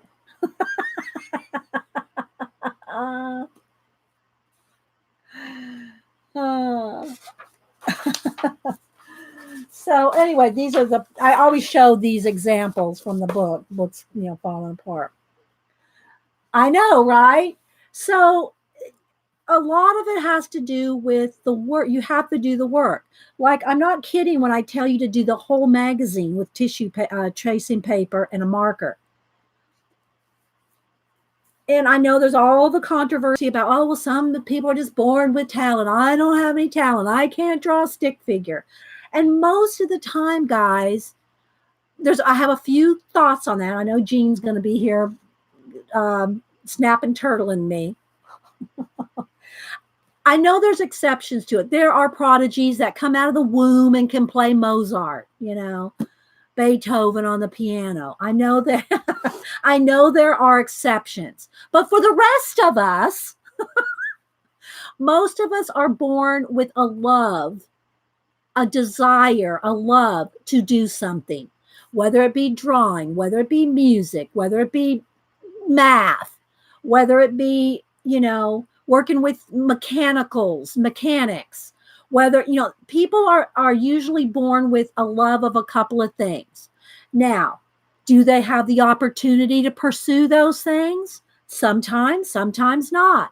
I'm not saying that the same person born in America, who's raised with their parents letting them take any class they want, born and able to take art and music and everything, and somebody born in poverty in India who never will, they may not ever see a pencil. Okay. So let's not go to the extremes on either end. Okay. I'm not talking about the exceptions to the rule. I'm not talking, I have people argue with me. Well, they don't have, they don't even have any paper. Well, I'm not talking about that. I'm talking about just, people are born with the love of something. You can tell, a kid maybe starts swaying to music when they're one, when they just barely can walk. I love to color. Grandma taught me how to write my alphabet when I was practically, 3, holding a pencil. So, I had the advantage of grandma teaching me how to do an alphabet, right? Not everybody has that. But you usually are born with a love of something. Well, I'm not even talking about with the talent yet, Jean. I'm talking about the love, the desire. People are born with a desire or a love of something. Forget the talent part right now, Jean. Forget the talent part. I'm just talking about with a love and a desire. When you are born with a love and a desire to do something, like I've always loved art since I could write, color, then you will spend your time, money, resources, classes. You're going to spend the time investing in your love. Yes, practice. Yeah, I know practice. I'm not there yet, Jean. Jean, you are going to spend your love. You're going to spend your money on what you love. You're going to spend your time on taking classes or watching YouTube videos on drawing or art or whatever. Now we have all the advantages of, the internet and everything. But you're going to, because you love it, you're going to spend the time practicing. If you don't love it, if you don't like to draw, you've never liked to draw, you have no desire. You have no desire to draw. You want to learn music. You want to play the piano. Then you're going to spend your time your effort, your your money, you're going to spend it on music. You see? So I believe everybody is born with a love or a desire to do something. Yes, there are some that are born prodigies and, or they grow up in a family like, Cameron has the advantage of having me teach him everything I know since he was 2. Not everybody has that. I understand. There are advantages to developing talent. I call it love. I call it you're born with a love of something. You can call it you're born with a talent. I call it you're born with a love of something. Okay. And because you're born with the love of whatever it is, you are going to spend your time, money, interests, resources. You're going to spend all that on what you love. You see? And so, yeah. So, that's it. Okay. So maybe I should read a little bit of this. Let me try to get my book back in order because it's kind of falling apart. Oh yeah, this is my book's 1979. And I took a course, not specifically with this whole book, because obviously in a 6-week course or something, you can't do a year's worth of work in 6 weeks. But she covered all the basics, and I took that in I think it was 1983. Yeah, that's true, Barbara. But then again, if let's just say one of my grandkids was born with a inclination toward music, not a thing I could teach them. I could help them. I could help pay for classes. I could get them a tutor. I could find, the best sources of information for them to learn music. But me, I couldn't teach them a thing. I know nothing about music. You see? So, recognize, what you love. And that's for grown people too. I'm sure there's something, even if you're 30, 40, 50, 60 years old, there's something you've always loved in your life. There's something you've always loved doing, even if you had to work your butt off to, support your kids and you never got a chance to take one single class. Well, maybe now you can. That's one of the things I love about color books. People think, oh, well, color books, what a waste of time. Who wants to color? And I'm not talking if you don't like to color. I'm not talking to you. You always have to make that, qualifier. But one of the things I love about coloring is it teaches you about color. It teaches you about shading. It teaches you just so much about art that you can learn by coloring. You wouldn't think unless you've tried it. People that usually diss on it have not tried it. Well, yeah. And Jean's always wanted to learn watercoloring. Well, now, she went through a whole stage of not even wanting to touch paint. She had paint touching anxiety in her mixed media, but she went all through all years of this and she's finally landed on what she's always loved, and that's watercolor. So now she's taking her time. She's spending her money on good watercolors. She's taking classes online. She's practicing. She's doing it because she loves it. So you have to find what you love, and I'm not saying, when I say focus on one thing, I don't mean just, oh, you have to focus on just watercolor, just get a watercolor brush and watercolors, don't do any drawing, don't do anything else. That's not what I mean, and I hope nobody took it that way. But but the more you focus on one or two or three skills, you're going to get better at it. It's just the way it is. I'm never going to get better at music because I'm never picking up anything on music, right? Okay, so I'll get off my soapbox. Okay, so I am going to read the contents. Drawing and the art of bicycle riding. Expressing yourself in drawing. The nonverbal language of art. Your brain, the right versus left of it. And then there's some people that have a controversy. Well, really, your right and left brain have to work together. They don't work separately. Trust me, guys, I've heard it all. That's really not true. Okay, let's just say it's not true. Do the exercises in the book. Forget about the left brain, right brain thing, and just do the exercises in the book, okay? Drawing on memories, your history as an artist, getting around your symbol system, meeting edges and contours, perceiving the shape of a space, the positive aspects of negative shape. That to me, negative space really brought home to me so much in the seeing process. Okay. Try it sometime, guy. Get a picture. Just get any kind of anything, a photograph of anything, preferably. And she has some examples in here for you to work through. But just get a black and white photograph of something that has a lot of black and white, a lot of where you can see the background. I call it just looking at the air, but where the air, it's not the object, it's the space. And draw the air, and you will get it. I'm telling you, you will get it. So many people just think in their head, I can't do that. I can't draw. I can't just stick figure. What's the point of drawing negative space? And they'll never do it. And they're not going to do it. And they're not going to get good at it because they're not going to do it. I was like, I can't get good at math. Well, have you tried it? Well, no, I don't want to. I can add, multiply, and divide. That's all. I don't care about anything else. I don't care about geometry. Oh, okay. That's fine. You don't have to care about it, but you're not going to get good at it either. Right? It's true of anything. Branching out in all directions, perspective in a new mode, fitting it all together, the place of proportion, facing forward, portrait drawing with ease, moving into third dimension, seeing light and drawing shade. 12, the zen of drawing out the artist within. Postscript, teachers, parents, and art students. Okay, so there's your contents. I would so recommend this book.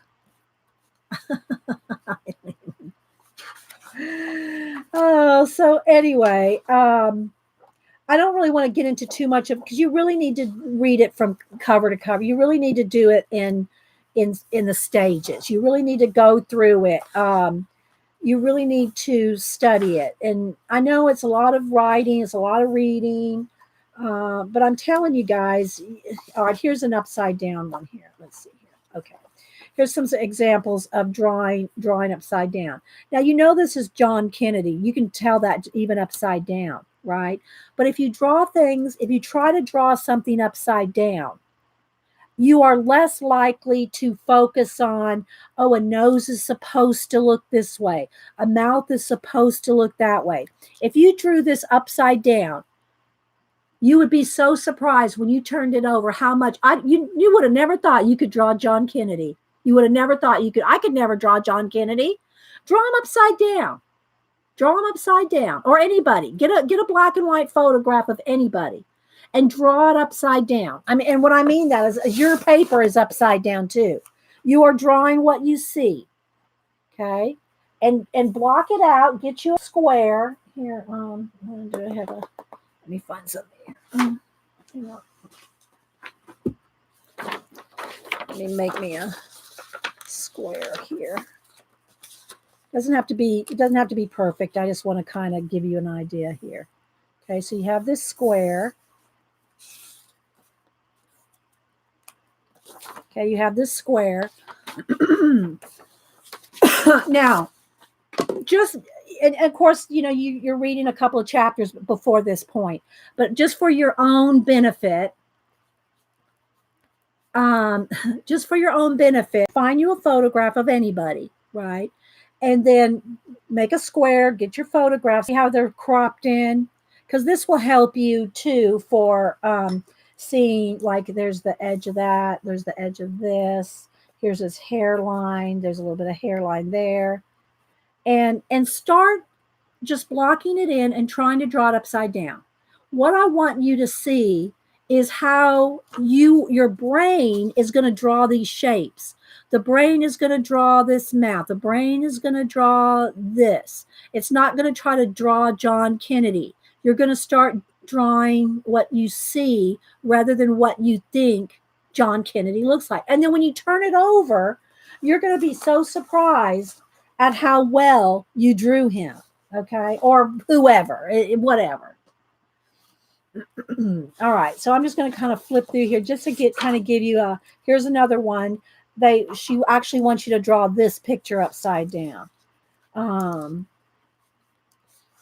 But you're going to learn so much, guys. I'm telling you. Here's let's see what this example was. Okay, here's where they drew it right side up and upside down. I'm reading right here. Student 1 and 2 copied Picasso's drawing right side up, and then they drew it upside down. And you can see the difference. Okay. You can see the difference of how they drawing it upside down versus right side up. This person didn't even draw a chair. Uh, pull the book back out. Exactly. A lot of y'all have it. So anyway, all the exercises in here are just so, it makes you think about how to see, not just how to draw in and of itself. It helps you to really look. Like here's that thing about the kids' drawings I was telling you about.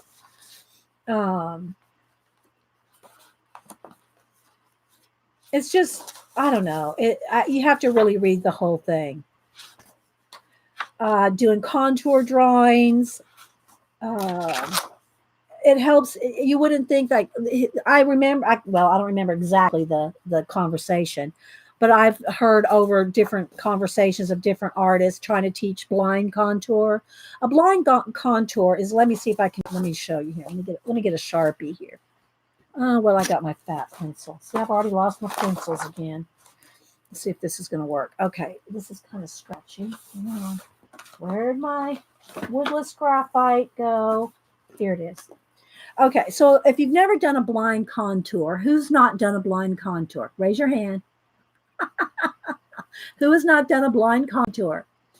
I'm trying to give you a couple of hints, and really, I would recommend this book. Not you. Okay. So what you do now, you're going to have to trust me on this because you can't see where I'm looking. Okay. You can't see where my eyes are looking. You have to trust me. So what you do, and this is what they've done here is with the hand, you put your hand over here and you put your paper over here. You look at your hand and do not look at your paper. Okay. And you can do it. The slower you go, the more you're going to grasp this. So you take your hand and you stare at your hand. Do not look at your paper. You stare at your hand. Look at the shapes. Look at it really closely. And what you do is you take don't look at your paper. This is not supposed to look. Let me show you here. Look, here's people that have done it. Look.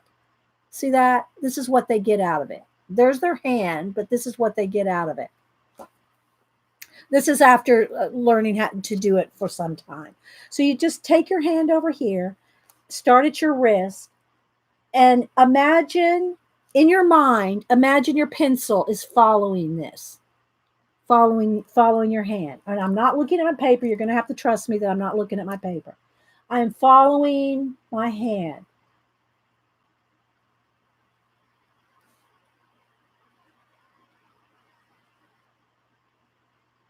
There's a wrinkle right there. And don't lift your pencil. I forgot to say that. Don't lift your pencil. There's a little thumbnail there. There's my thumb comes around this way. There's another wrinkle right there. Then my thumb comes down this way. And it comes down this way. And then here's the lifeline. Then my hands are coming this way. Come back up here. Then my hand goes back up this way. This is where my finger attaches to my hand. And I'm going fast. You really need to go slower than what I'm doing. You want to take your time and just imagine the pencil. Imagine the pencil following. There's my fingertip. Finger comes around this way. Crease right there. Crease right there. You really want to do this slower. Okay. So this is what you just follow. You just follow your hand. Don't look at over here because the point is not to make a drawing. The point's not to make a drawing of your hand. The point is to see. The point is to look. The point is to stare. Look, look, look, look. That's the point, not to get a drawing, right? So as you can see here, you can do it in pen. It doesn't, because you're not going to erase or anything. Okay. Okay. And a contour drawing, this is a blind contour. A contour drawing, just a regular, maybe I should do it in, where's my Sharpie? So it shows up better. Then a contour drawing then is when you do look at it, when you do look at your hand and you start trying to draw the outline or the contour. And you don't want to lift your pen or your pencil or whatever.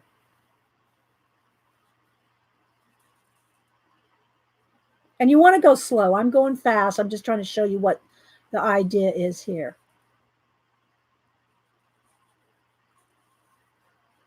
So you're doing, this is a contour drawing. So you just, you're drawing by looking at your hand, but you're not, don't pick up your pencil. Yeah, so this is a blind contour where you do it without looking, and then you do both.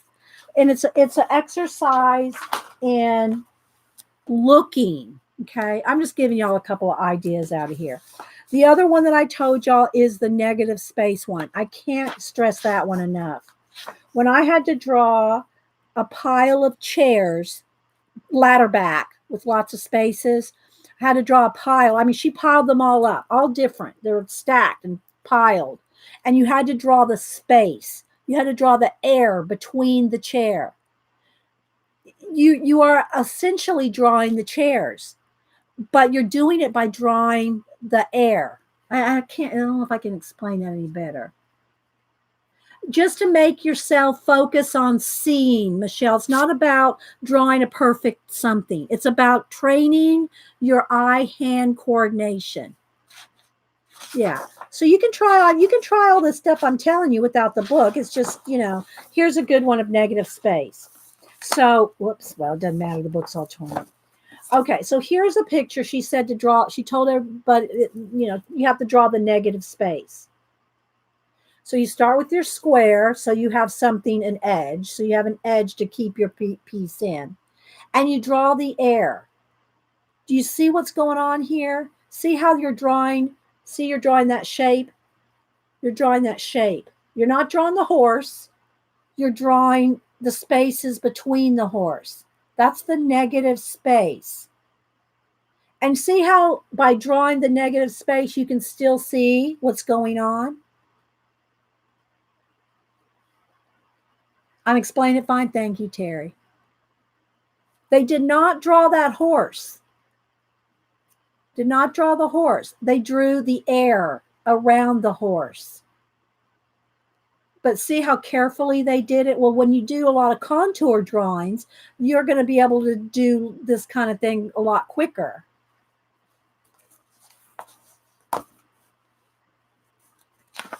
Okay, so I'm just kind of skipping through here. Here's another example. All right, so here's a chair, but this is a good example too. Here's somebody tried to draw the projector on top of the table just from looking at the projector on top of the table. So they said, draw this. So they tried to draw it just from looking at it. And then she told them, instead of drawing the projector and the table, draw the negative space instead. Look. See the difference? Just by seeing negative space, they could go from drawing like this to drawing that.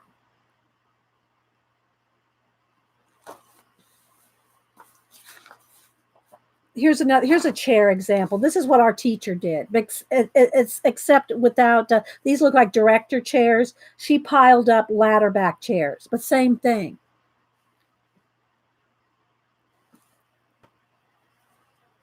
Yeah. So, and here's a bunch more that draw in the negative space. And you have to just do it. You have to practice it, and you have to do it to get it.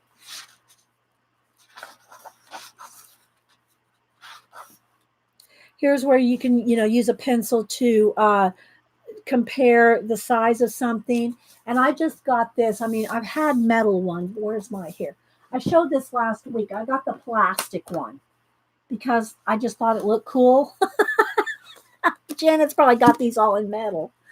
But and it's called the proportional divider. It's by accuracy, like accuracy, but accuracy proportional divider. And how it works is if you want to draw something, let's just say you want to draw this. Okay. Let's say you want to draw this and you want to draw it bigger. Let me get it. Hang on, I didn't something here. Where's my marker? I keep losing my marker. Okay. Okay. So how this works, and you can move this to make it wider, or like let's just say this right here is this size, but let's just say it was this big. Obviously you can't get the shape is big, so you can move the little thing here, the little plastic thing, so that this opens up at different widths. Okay. All right. So let's just say you want to draw this separately, but you want to draw it bigger. Well, if you take this, now let's say you didn't want to draw it this big. Well, then you just move this. You have to adjust this. You have to adjust this. Proportion divine scaling really a lot. Yeah. And especially if you're doing landscapes. Ian, do you use this when you do your landscapes at all? To see the proportions of things. So let's just say you saw a building. Let's just say that was a building way off in the distance. Okay. And you wanted to draw your building. You wanted to draw it big. Well, you can measure it this way, and this is the exact proportion. Okay. This is the exact proportion. Again, if you want to draw this smaller, you move this and you slide this over. And then the proportions are going to be different depending on where you put the little button, if you will. Okay.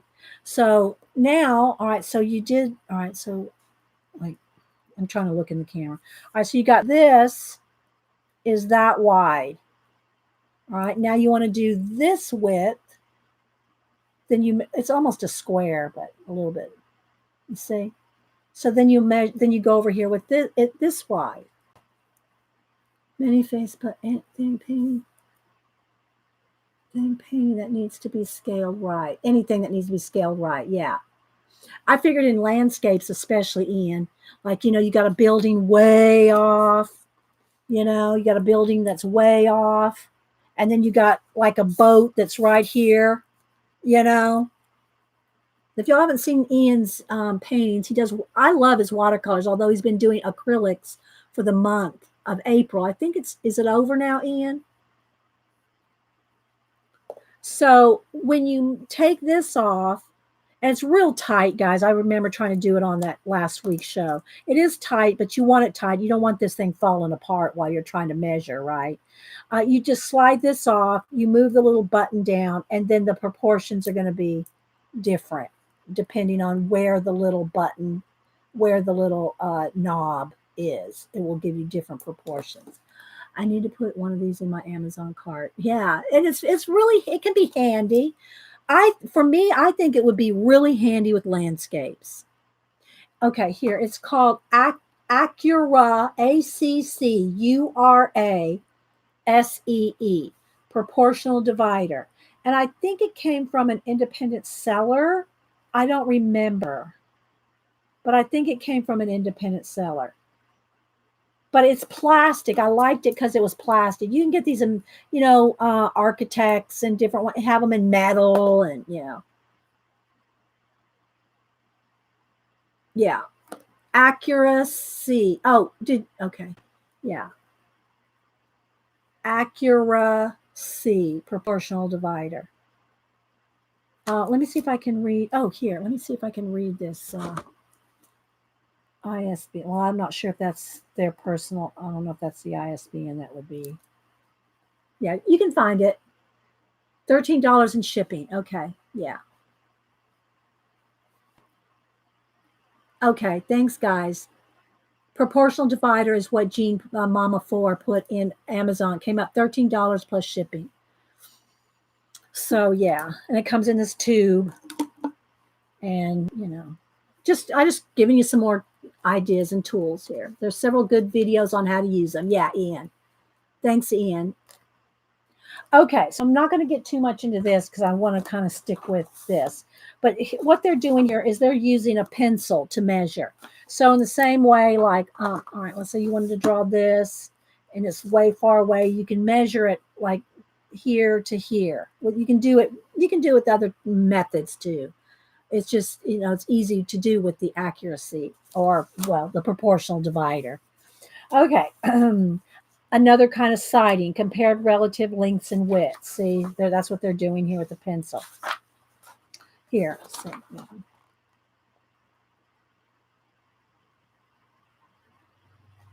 Derwin has a good one too. Thanks, Ian. The place of proportion.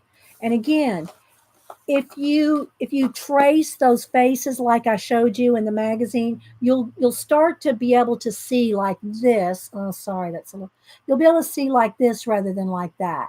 See how big that head is? That's how big a real head is. People just have a tendency, because they think that the head is small like that they draw it like that. That's why I said to practice with the magazines. That helps train your eye to see reality. To see reality. And it gets more and more involved the farther you get into it, right? Here's some right here. Here's where they drew the features. And then the cut off skull error. See? So people will draw the feature, and then when they go to draw the head, they draw like this, but really it looks like that. You see? And this right here will become so much more obvious to you if you do the fashion magazine thing, like I showed y'all at the beginning. Thanks, guys, for all the thumbs up, by the way. Yeah, Melinda, you've missed almost 2 hours, so you have missed a lot. In today's show, it really is a lot that you've missed. All right, but you haven't missed the drawing, because before we go any further, it's now 10:30. Today is the first Wednesday. It's the first Wednesday of the month, and we are going to do the book giveaway. Miss Melody has donated this book to us. She sent me one and one for a giveaway, and so we're going to give this book away. So let me tell you how the drawings work. Please pay attention. Please pay attention. Different people do their giveaways differently. I have my same rules are always the same. So please pay attention. Don't put any numbers in yet. Let me start by saying that sometimes when you put in a number on YouTube Live, it will say that it says it's not showing up. The mods will go and make sure every one of your I can't see it, or it doesn't say blocked. I forget what it says. Not showing. I forget what it says. But it looks like your number is not showing up. The mods will click and make sure your number shows. So if you see that not showing up, don't put it in 20 times. Don't put it in 20 times. Just put it in once. You can put in one number only. We're going to do between 1 and 200. Between 1 and 200. I'm going to bring up random.org. Okay. Yeah, held for review. Thank you, Ian. That's what it says. It says held for review. It will be shown. Let me go to random.org here. So when I type in go, put in one number between 1 and 200, one number only. The first person closest without going over. First person closest without going over. Okay. So and when I type in go, one number only between 1 and 200, nobody else, don't talk. Don't put in, oh, I got to leave or I'm going to lunch. Just don't say anything for a minute, while everybody's putting in their numbers, because it makes it hard. It makes it hard for the mods to go back. Yeah. Hi, Connie, you, by the way. All right, so I brought up random.org. I'm obviously not going to put in a number yet, but there it is, 1, 2, and I'm going to go back and put in 200. That's so sticky on my phone. Okay, so I'm going to put in between 1 and 200. I'm not going to generate anything yet, but that's what the generator will do. When I hit generate, it's going to give me a number, okay? So that's the rules. I hope that makes and you'll have about 2 minutes. I will count down when we're getting ready to stop. Once I put in stop, no other numbers count. So don't dilly-dally, all right? There you go. I typed in go. So everybody put in a number between 1 and 200. And thanks again, Melody, for the nice book. I forget what it is. I have it written inside of mine. Don't tell me now. Y'all don't tell me now. Just concentrate on your numbers. Let's see where my pen go. And I do ship international. International is fine. If you see show and hide, just it's fine. The mods will click show. Your number will show. Okay. One number only, Gavin. Gavin, you're going to be disqualified. One. All right, Gavin is disqualified. He's put in 3 numbers. Okay. I don't know why people are not listening. So Gavin, I'm sorry. Yeah, I said one number only. You've already put in 3, maybe 4. We're just going to disqualify people that don't listen. I'm sorry, guys. We have to try to be fair to everybody. Okay. Don't wait around, guys. I'm going to count it down here in just a minute. One number only. Between 1 and 200. All right, get them in. I'm going to start counting down. 10, 9, 8, 7, 6, 5, 4, 3, 2, 1. Stop. Okay, that's it. Where my stop is, it stopped. Okay, so now we're going to generate a number. Here we go. 35. The first person closest to 35 without going over. Okay, 35.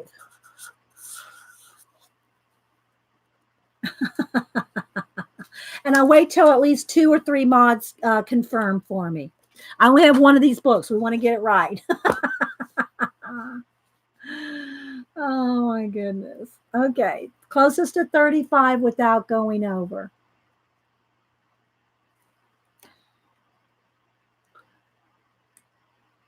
I'm looking as well. Everybody else can look.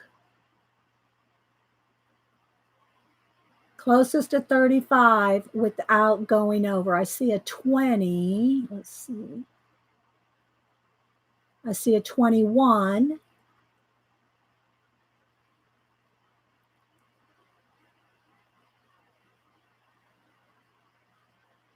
I see a 21.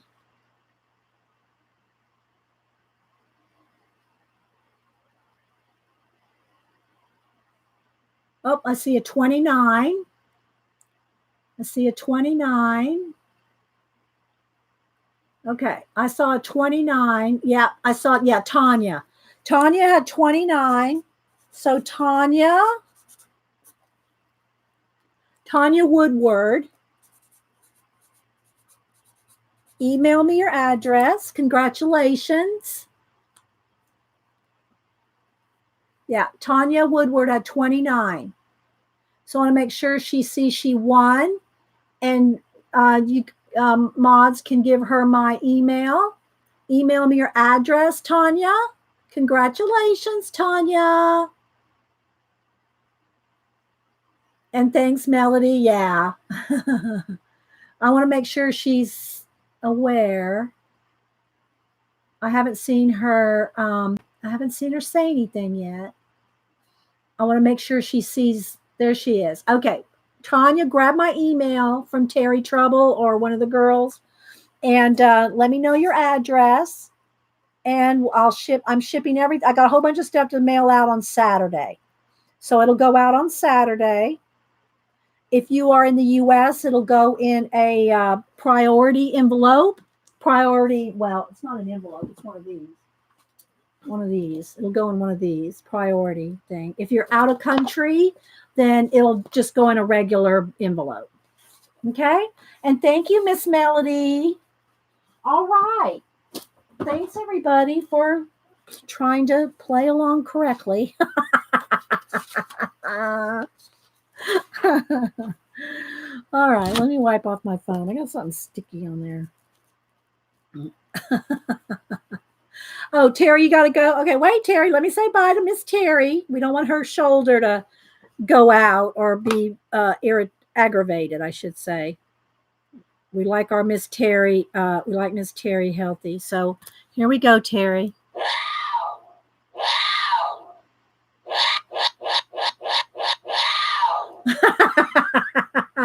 You have an appointment today? Okay, let us know how it goes. Let me, Terry, if you want to stay one more minute, I just want to say one more thing, guys, while it's coming up with some health things. I never mind y'all telling, oh, I got, my shoulder's out. I got the flu. I got a doctor appointment. I got this, that. I never mind that, guys. I just want y'all to know what my issue is with any health talk, if you will, is when it goes too far. People are here to see art because I do have an announcement. I want to tell y'all about someone that's y'all need to add to your prayers. Other than Ken, Mom's husband, Ken, keep him in your prayers. I never mind you guys saying, I got this issue. I'm going to the doctor. I'm sick. My kid's sick. Keep us in your prayer. I never mind that. What y'all should know by now, after almost 10 years of knowing me, is what I don't want is, oh, I'm going to the doctor. I've got to get an enema. I'm going to have my colon, you all know what I'm talking about. Sounds like an emergency room discussion. That's what I don't want, because we're here for art. I never mind you guys saying, so and so sick, pray for me. And I'm going to tell y'all this because she did say, I do want your prayers and anyone else's. So I'm assuming she's okay with me saying, well, let me just say this. Let me just say, keep Lisa Scott in your prayers until she gives the okay to give details of what's wrong with her. But has serious, positive chat's good. Thank you, Ian. But anyway, you like that, Cajun? Keep Lisa Scott, our Miss Lisa, in your prayers. I won't say more than that until she gives me the okay. She emailed me and said she has a very serious issue, and until she says that it's okay to share the details, I won't share the details. But yeah. But I don't ever mind that, guys. Don't think that, I'm hard-hearted and don't, I'm a Christian. I care. I pray. But, we're here for the art. We're here to kind of have a time of, we do have a time of sharing and caring for each other. But, most people come here to see some art projects, not to talk about health issues, right? Anybody that wants to message me, I say anybody. And when I say don't email me, guys, what I mean is I like a troll emailing me and saying, I don't like the way you draw, something stupid, that's the kind of, when I say don't email me, that's the kind of emails I mean. Most of you that know me for all these years know that's what I mean. But in case you're new and you hear me go, don't email me, that's what I'm talking about. I'm talking about trolls and, that kind of thing. You can email me. I will pray for you. I will talk with you. I will message with you within my my limited ability. I mean, I can't do talk 500 people a day, obviously. But I just want to kind of explain that because I have to explain it every now and then for new people or people that haven't been around for a while. So yeah, so just keep our Miss Lisa, keep Ken, Mom's husband Ken, and there are others as well. We just had Paula just had a live face to face, and she was talking about some of her, things that she's going to go to the doctor for. Keep Paula and anybody else. Miss Vonnie has been sick this week. But she on her Friday shows at 10 a.m. when if she's not sick, she does prayer requests, and so just just be respectful of the streamer. I will tell you one thing that I do not like, and I don't like to see it in anybody's stream, is when a streamer is trying to do something happy and positive and arty or whatever, and someone busts in the door and says, "Did you hear about this shooting?" or whatever the tragedy is. That's just not right. That's not polite. That's just not right to do to the streamer. And I see it all the time in other people's streams, you know. Yes, you're excused now, Terry. Do you see what that? Okay, my back. Okay. I'm back. Okay. Okay. Okay.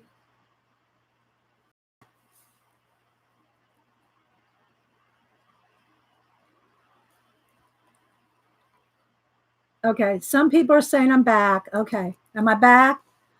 Okay. Sorry guys, it was buffering and now people are saying I'm back. Okay. And yeah. All right.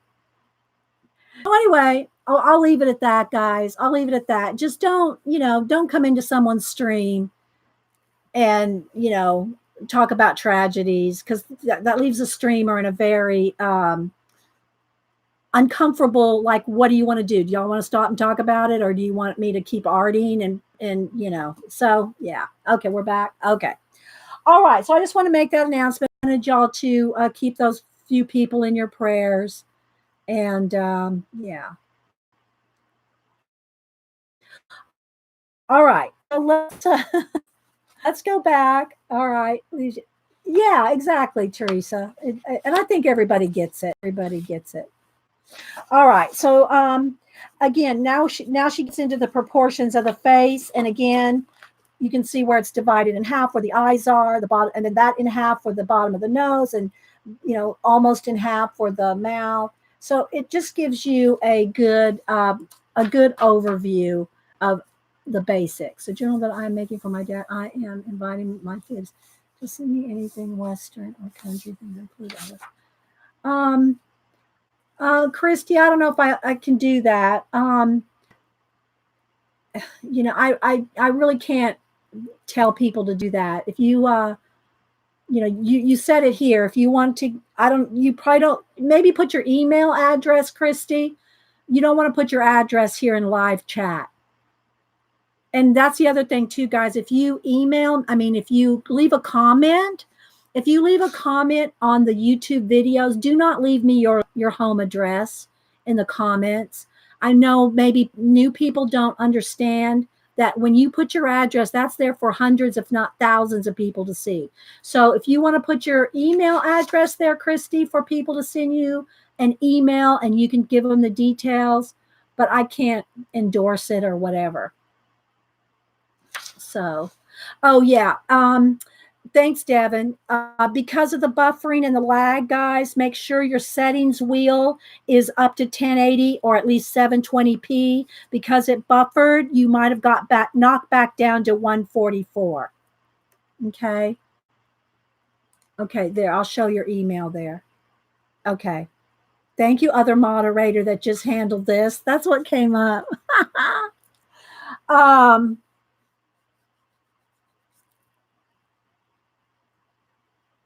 okay, there we go. All right, so let's keep going. I just wanted to make that little announcement there. I just say it every now and then, just to clear the air a little bit. And the other thing we don't do here is drama. We don't do drama. If you are, well, I don't want to give any examples. Just don't we don't do drama here. I'll just leave it at that. Okay, so back to the book. I'm trying to see if there's anything else here that can really be more explained. Here's more student showings. And now, of course, we're getting toward the back of the book where it's getting more in depth, more before and afters. So there's some more on negative space.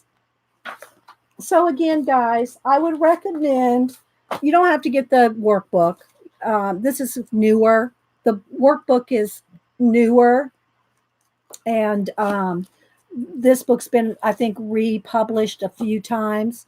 But it's Drawing on the Right Side of the Brain, Betty Edwards. You can buy it with the workbook now. Somebody sent me the workbook. I've not worked in the workbook. But what it does is gives you the exercise and the place to do it.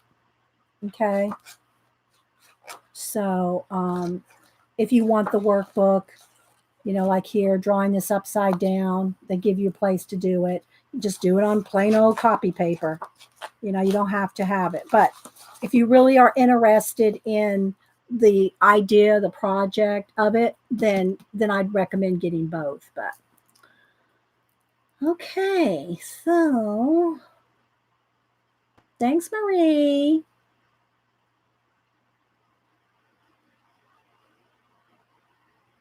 All right. So any questions on any of this?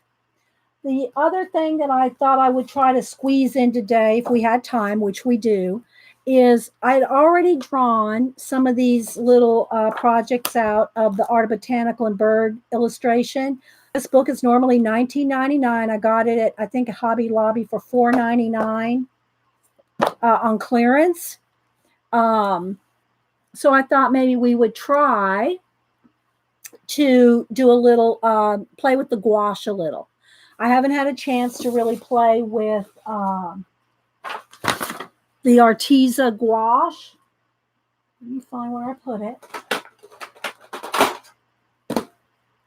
Which does not come in this. I put this in here.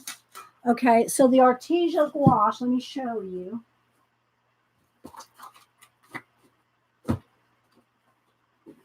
Which I did an unboxing of a while back. Comes in this box like this. I won't go through it all again. Nope, they're not, Marie. And they come in the little tubes, and there's 60 of them in this particular. You can get them, I think, in 12, 24. I don't remember all the size of them, but I bought the 60.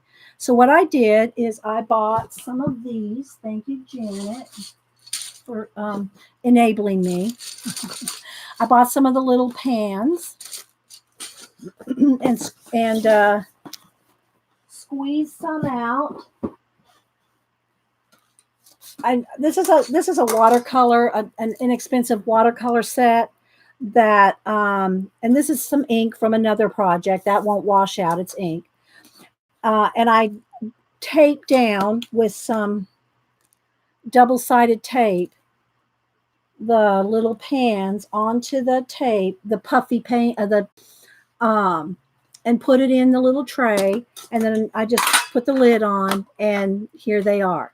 Now, some of them look, I can tell by the shine is gone, that some of them are drying, but they're certainly not crumbling.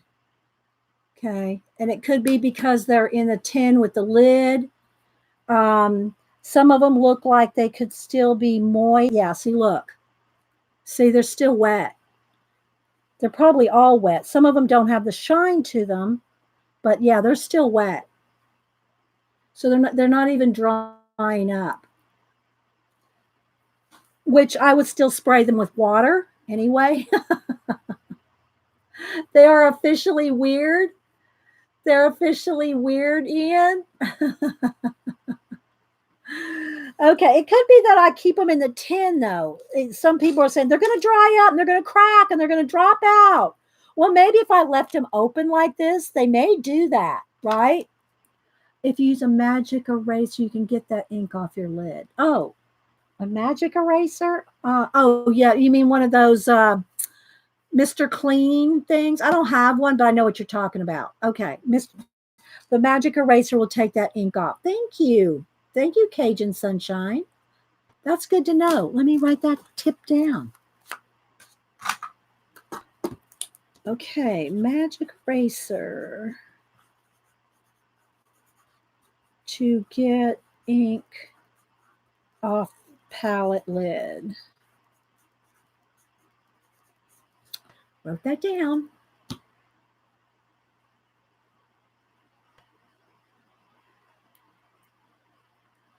How do I live without a magic eraser? I don't know.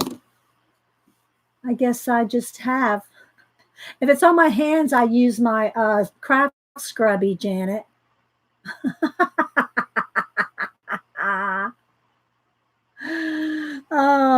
Okay. All right. So again, it may be because I've kept them in the sealed tin that they haven't dried out and cracked or whatever. So that's what I did. I bought these, put them in my own little box, which this was inspired by Janet's wood box building. I didn't build a wood box. I just taped them down with the double-sided foamy puffy what do you call it? Double-sided, pop dots. Okay. So I thought we would try some of these, which I've already sketched out some weeks ago when I got the book, and try to maybe just emulate it. These are what most, I think there's might be one in here this one's with gouache. This is with gouache. This one is with watercolor.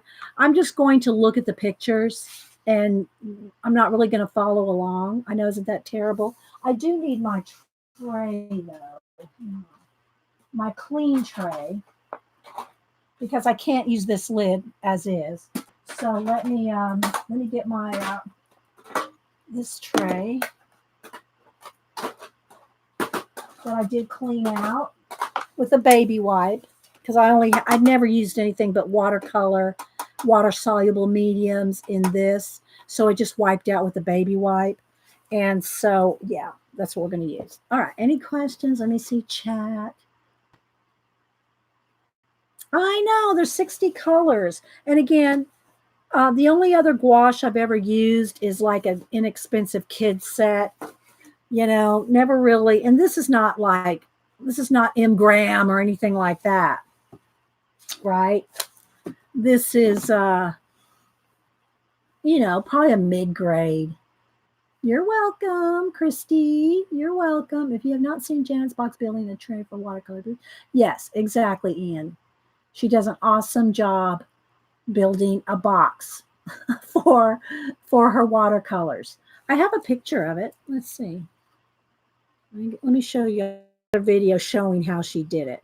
So she probably has a couple videos on it. Let me go over here to.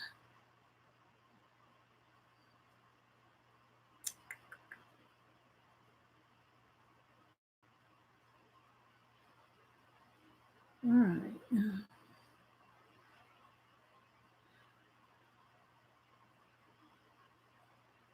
All right, let me go to Janet's.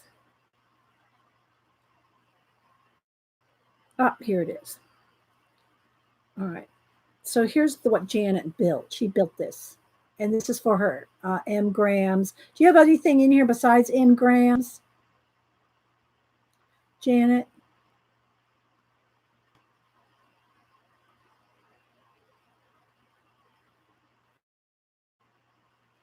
So Janet built the boxes to put these in. Daniel Smith at the top. Okay. So she has Daniel Smith at the top and then M. Grams. But she has a video on building this.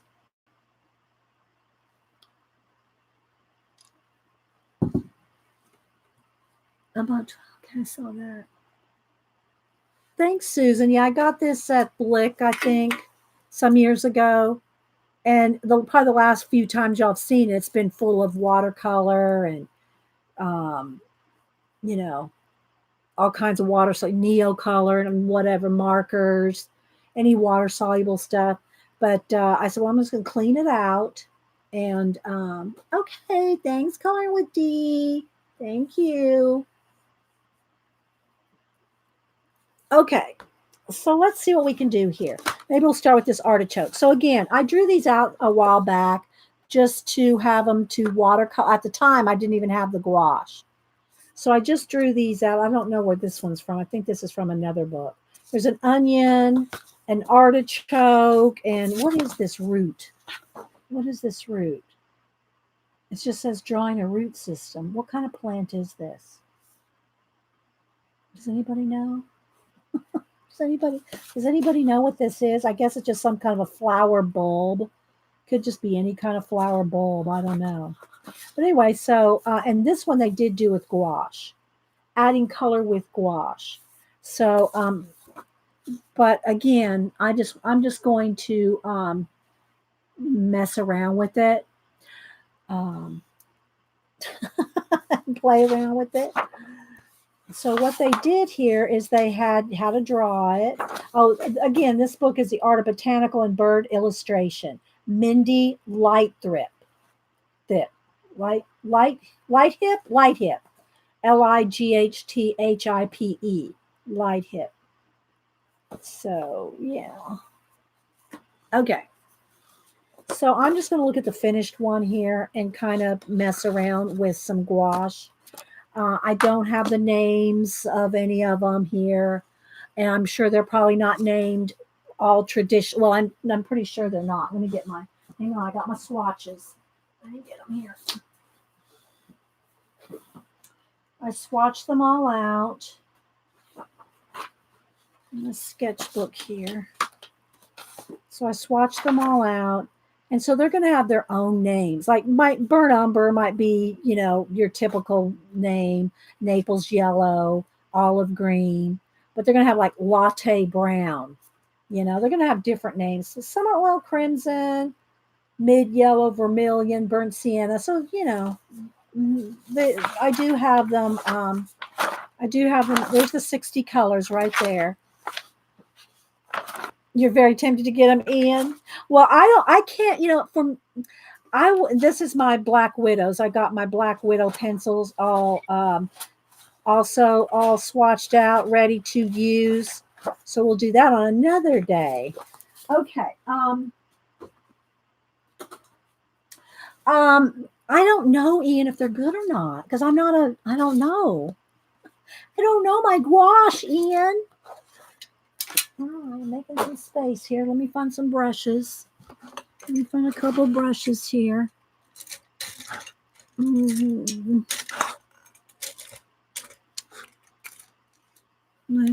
Nice fat one. Hold some water. Smaller one. I think I want a pointier one. Let's get a pointier one. And all right, so I'm gonna do some washes on wash some gouache.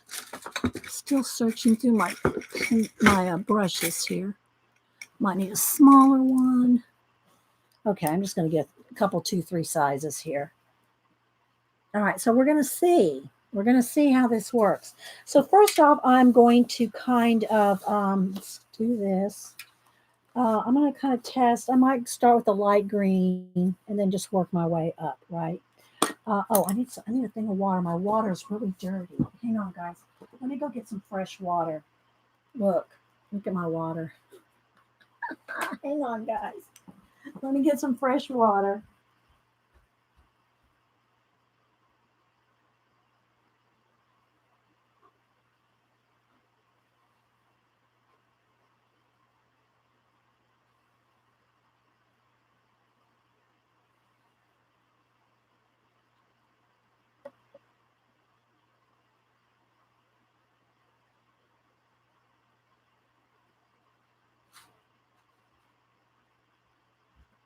Okay.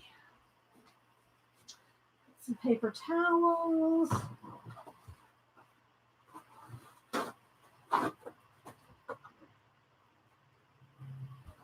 All right, we'll see how they work here. What I did like about them from just my swatching is they're not chalky. The ones that I tried that are older from, I'll just say kid set rather than cheap. The inexpensive set that I had, they were so chalky. I mean, not that they were matte. They're matte. I don't mean that, except the pearlescent. They have pearlescent ones in here too. But they dried with, well, they almost look dusty. They almost look dusty. I just adds tone to it. Yeah. So I never really liked them. And then I saw some people using these, and so I thought, maybe I could do. I want to try to be able for you to. Now let's just do this. I want you to be able to see all of it. I want you to be able to see the book, the piece, the gouache, the. Okay, there we go. How's that look? Other than the shadow from here. Are these gouache or acrylic? They're called gouache, Picola. That's what they say on the box. Arteza does have acrylics as well. But from my understanding of the Arteza acrylics is that they are shiny. They're satiny. And when I use acrylics, I like matte. I like matte acrylics. So they're Arteza, Debbie. Arteza. Thank you, Janet. So I'm not really interested in getting their acrylics because they have a shine to them. And I don't want a shiny acrylic. Okay, so let's see what we can do here. First thing I'm going to do, let me wet my brushes here. I am going to do a little bit of, I need another piece of, I'm not practice paper. A paper to, test on here. All right. So let's see what we can do. I want to try out, let's try this nice limey green. See, they're still wet, guys. Do I need to move the camera up just a little? Okay. All right. So they're still wet. I know some people, and again, I don't know gouache, but they're telling me that these are going to dry out. They're going to crack and fall out of the tins or out of the pans. You see the drawing? Yeah. I drew these some time ago when I first got the book. I could redraw them if you want, but just to save some time. Yeah, I already had these drawn. So I thought we'd play with them. Bye, Devin. Thank you. All right, so I'm going to start with just a light green. And I don't know how much to water them down. Do I want it flat and opaque like the gouache is? And my pencil lines are a little heavy, more heavy, or I should say heavier than if I was doing it without you guys being here. I'd have these pencil lines so light I could barely see them. But I want to have them dark enough for them to show up on camera, right? So I'm just going to put a nice like limey green there, lime green, kind of. And I don't know how accurate the colors are going to be compared to. Well, do I want to have them dry out? Do I need to have them dry out, Ian? Do I need to have them dry out?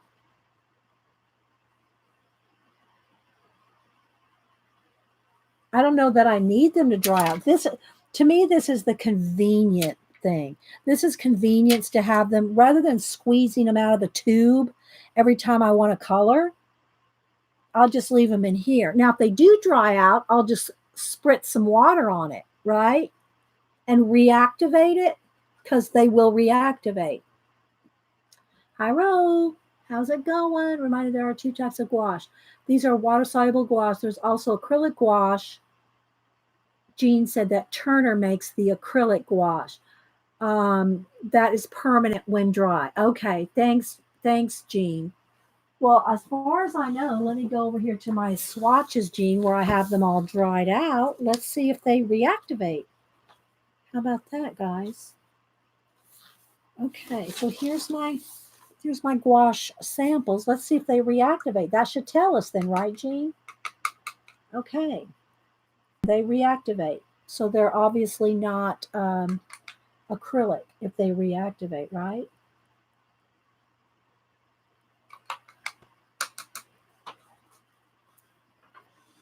All right.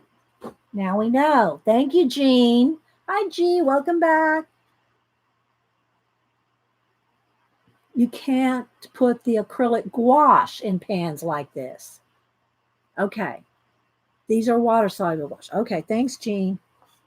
All right. So now I want to, yeah, I'm just going to, let's go in now. I'm going to pick up some of this olive green, a little more water. Okay. So I'm watering them down, you know. Now I'm going to start layering here. I'm just kind of going off the picture. This brush is a little big. Let me get one smaller.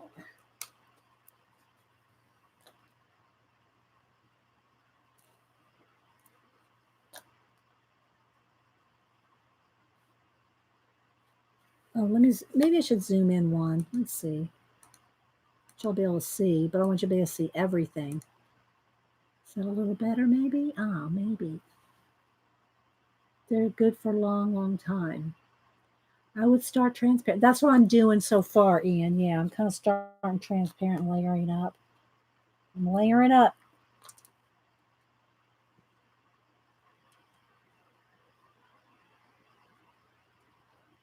Put the next layer. This kind of an olive green, and I can look at the names. I have them in my, I swatched them all out, so I have them in order in the names. I'm just not taking the time to do that right now. I'm just gonna throw some paint on here. Probably need well that let me a little bit. Let me pull some off there. There we go. I want to leave it a little bit more of that lime color.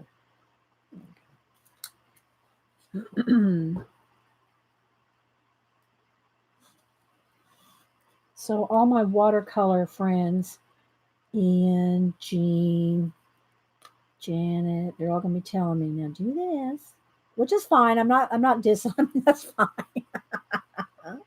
Gonna add a little bit more over here. I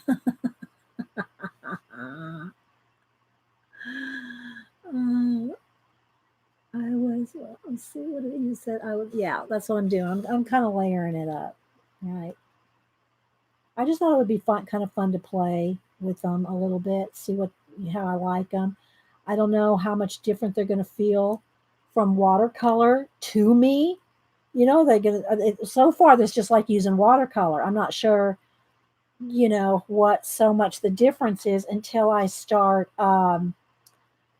building up layers, and I'm thinking that it'll just be more and more opaque as I go. Am I right, Ian? Will it start looking more opaque as I build up the layers?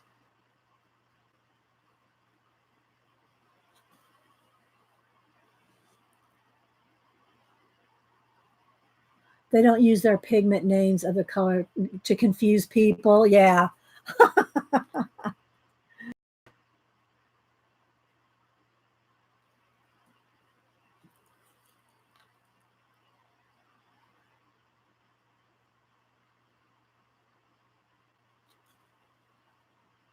Difference is you can create opaque textures. Okay.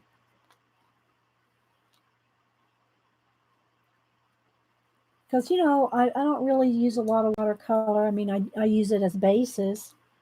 Um, I use it as basis for under my color pencil.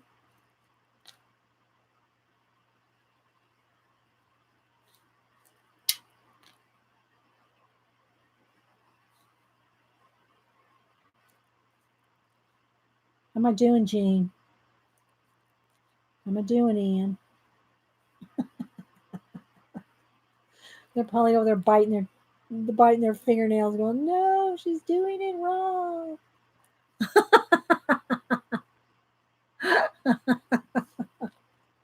I'm teasing you guys. I just thought it'd be fun just to test them out.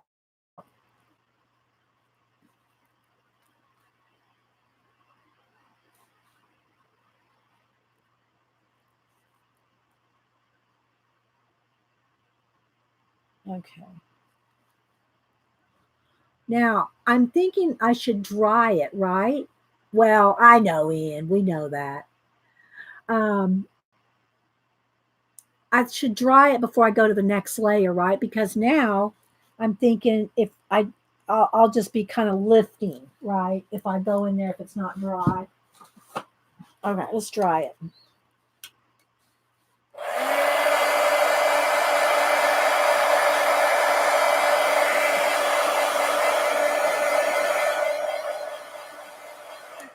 All right, now, and this watercolor, this paper that I'm using, let me show you all the kind. It is, where's one of the pads?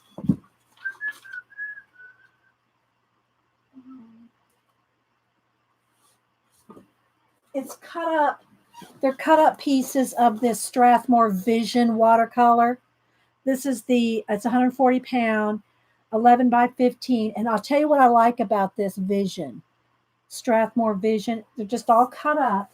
But what I like about it is on the side I'm working on, it feels hot press. The other side feels not quite cold press, not quite as rough.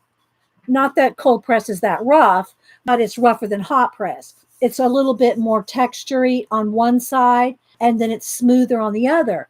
And so, you cut yours up too, or you have this as well, the Vision, yeah. So I cut them all up into just some manageable play sizes, right? And so I like the smoother side. Yeah, I know, Marie. We're terrible enablers. I know. You just got to put it in the cart, put your stuff in the cart, and then just think about it and see what you really want to play with at a time. We're all enablers. We are. It is terrible. Sorry, not sorry. Mm. Okay. So, and you can see here the colors that they use here. I don't know if they even name them, but it's kind of like a lime kind of green. This looks a little bit more sage green to me, which I didn't use the sage. I used more of an olive green. Then they have a couple of blues, and then not quite the olive color I was using, but a little closer. So you can, how can you be doing wrong? Does not look like a car or bus. It looks like a joke. Thanks, Connie. Well, Connie, I hope you still say that once I get back onto working on Oliver. I hope you think it still looks like Oliver when I'm done with Oliver. This is Connie's pet, Oliver. So I'm working on. All right, so now let's go ahead. Let's try a little bit of a purple shadow here. Let's see what color I want to use now. Yeah, let's see what this color does. Oh, that might be a little too blue. I want a little bit more purple. Of course, I can always mix, you know. Oh, sorry, guys, you're not being. I'm trying to keep it all in there and still be a little zoomed in. I want a little bit more purple than that. And I don't know what, if we're going to have enough, all the colors that I want. What's this color here? That looks like black. I should have my chart out, shouldn't I? Let's see if that's purple or no. That's another. It's more ultramarine. What's this color? There we go. I struck onto some purple. Let's mix those. Oh no, I got the black in there. Oh, I accidentally. I don't have these in any kind of I have them in their chart order. I have them in their chart order rather than in their like correct order. Like if I was going to do this, I'd have all my whites, creams, yellows, oranges, reds. I'd have them in order. But I just put them in here in the order of their what do you call it? Their chart on the back of the box. So yeah. All right, let's water this down a little. All right, so I got some kind of purple here, purple and blue mixed. So there you go. You can see. Trying to get it so that you can see everything. Now I want it very little. I want very little at first. All right, so now let's put the shadows in here.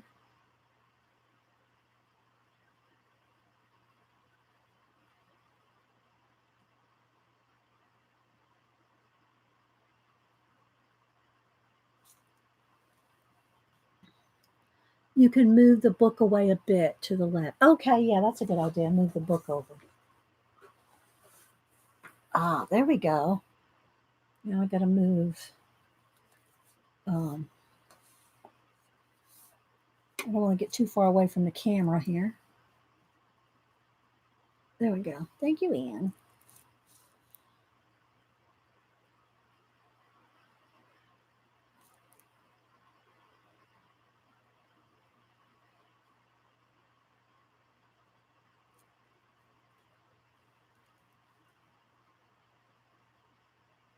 Fine. Thank you. Ian, you're so funny.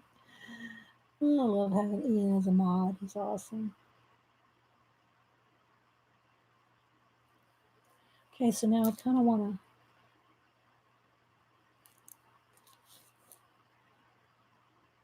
to. And I didn't trace it or anything, so it's not exactly like the picture. I just freehanded it. Freehanded it?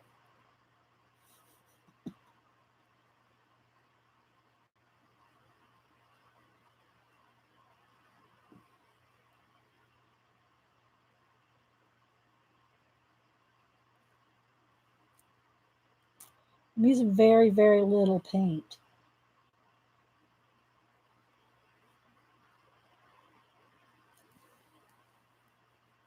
Thank you, Cheryl, for the super chat. So sweet. Thank you so much. Thanks, guys. I appreciate it. Thank you so much.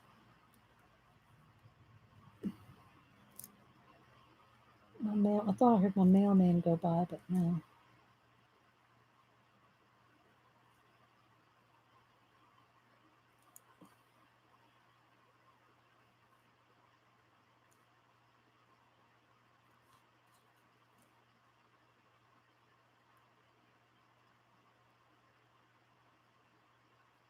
But what I really wanted to get them for was if I did something in a color book or a base coat. You're in a good mood. Your football team got promoted last night. What's your football team? Ian? And you mean by football, you mean soccer, right, Ian? In the UK, you mean soccer? That would be our soccer. What's your team? We'll shout out your team, Ian. Let's add a little more water to this.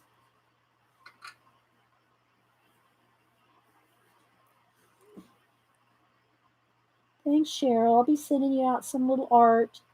If you email me your address, let me know that you super chatted or PayPal tip jarred me. I send you out a little something something every month. The month that you sent me something. Barnsley. Barnsley is your team.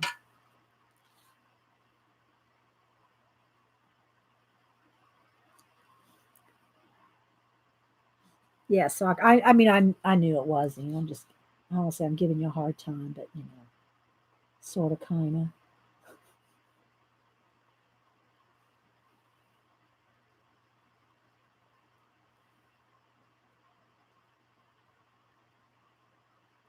I follow Ian. He has a channel where he does different projects on his channel, YouTube channel, watercolor. And have you finished your month of acrylic?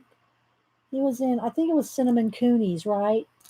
Um, Art Sherpas, like an acrylic a month for the month. An acrylic a day for the month. These have these little spikes on the tips of them there. I better put those on there.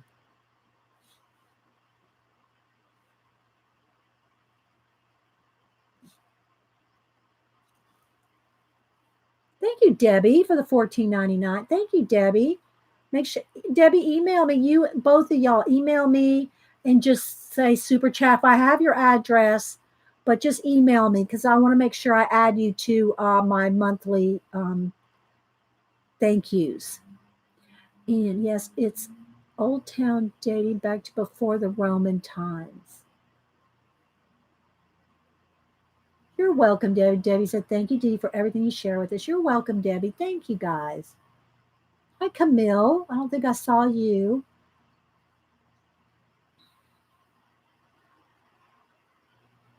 You're done with acrylic April. Okay. Yeah, Ian, I liked Ian's acrylics, but I love his watercolors. Let me go to Facebook here.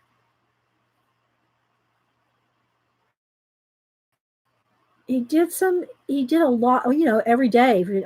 I guess he was doing acrylics in April, but I love his watercolors. And I don't know what you did. Hang on, I was taking a minute to load here. I don't know what this last one was. Why is my phone so slow? It's taking a minute to load.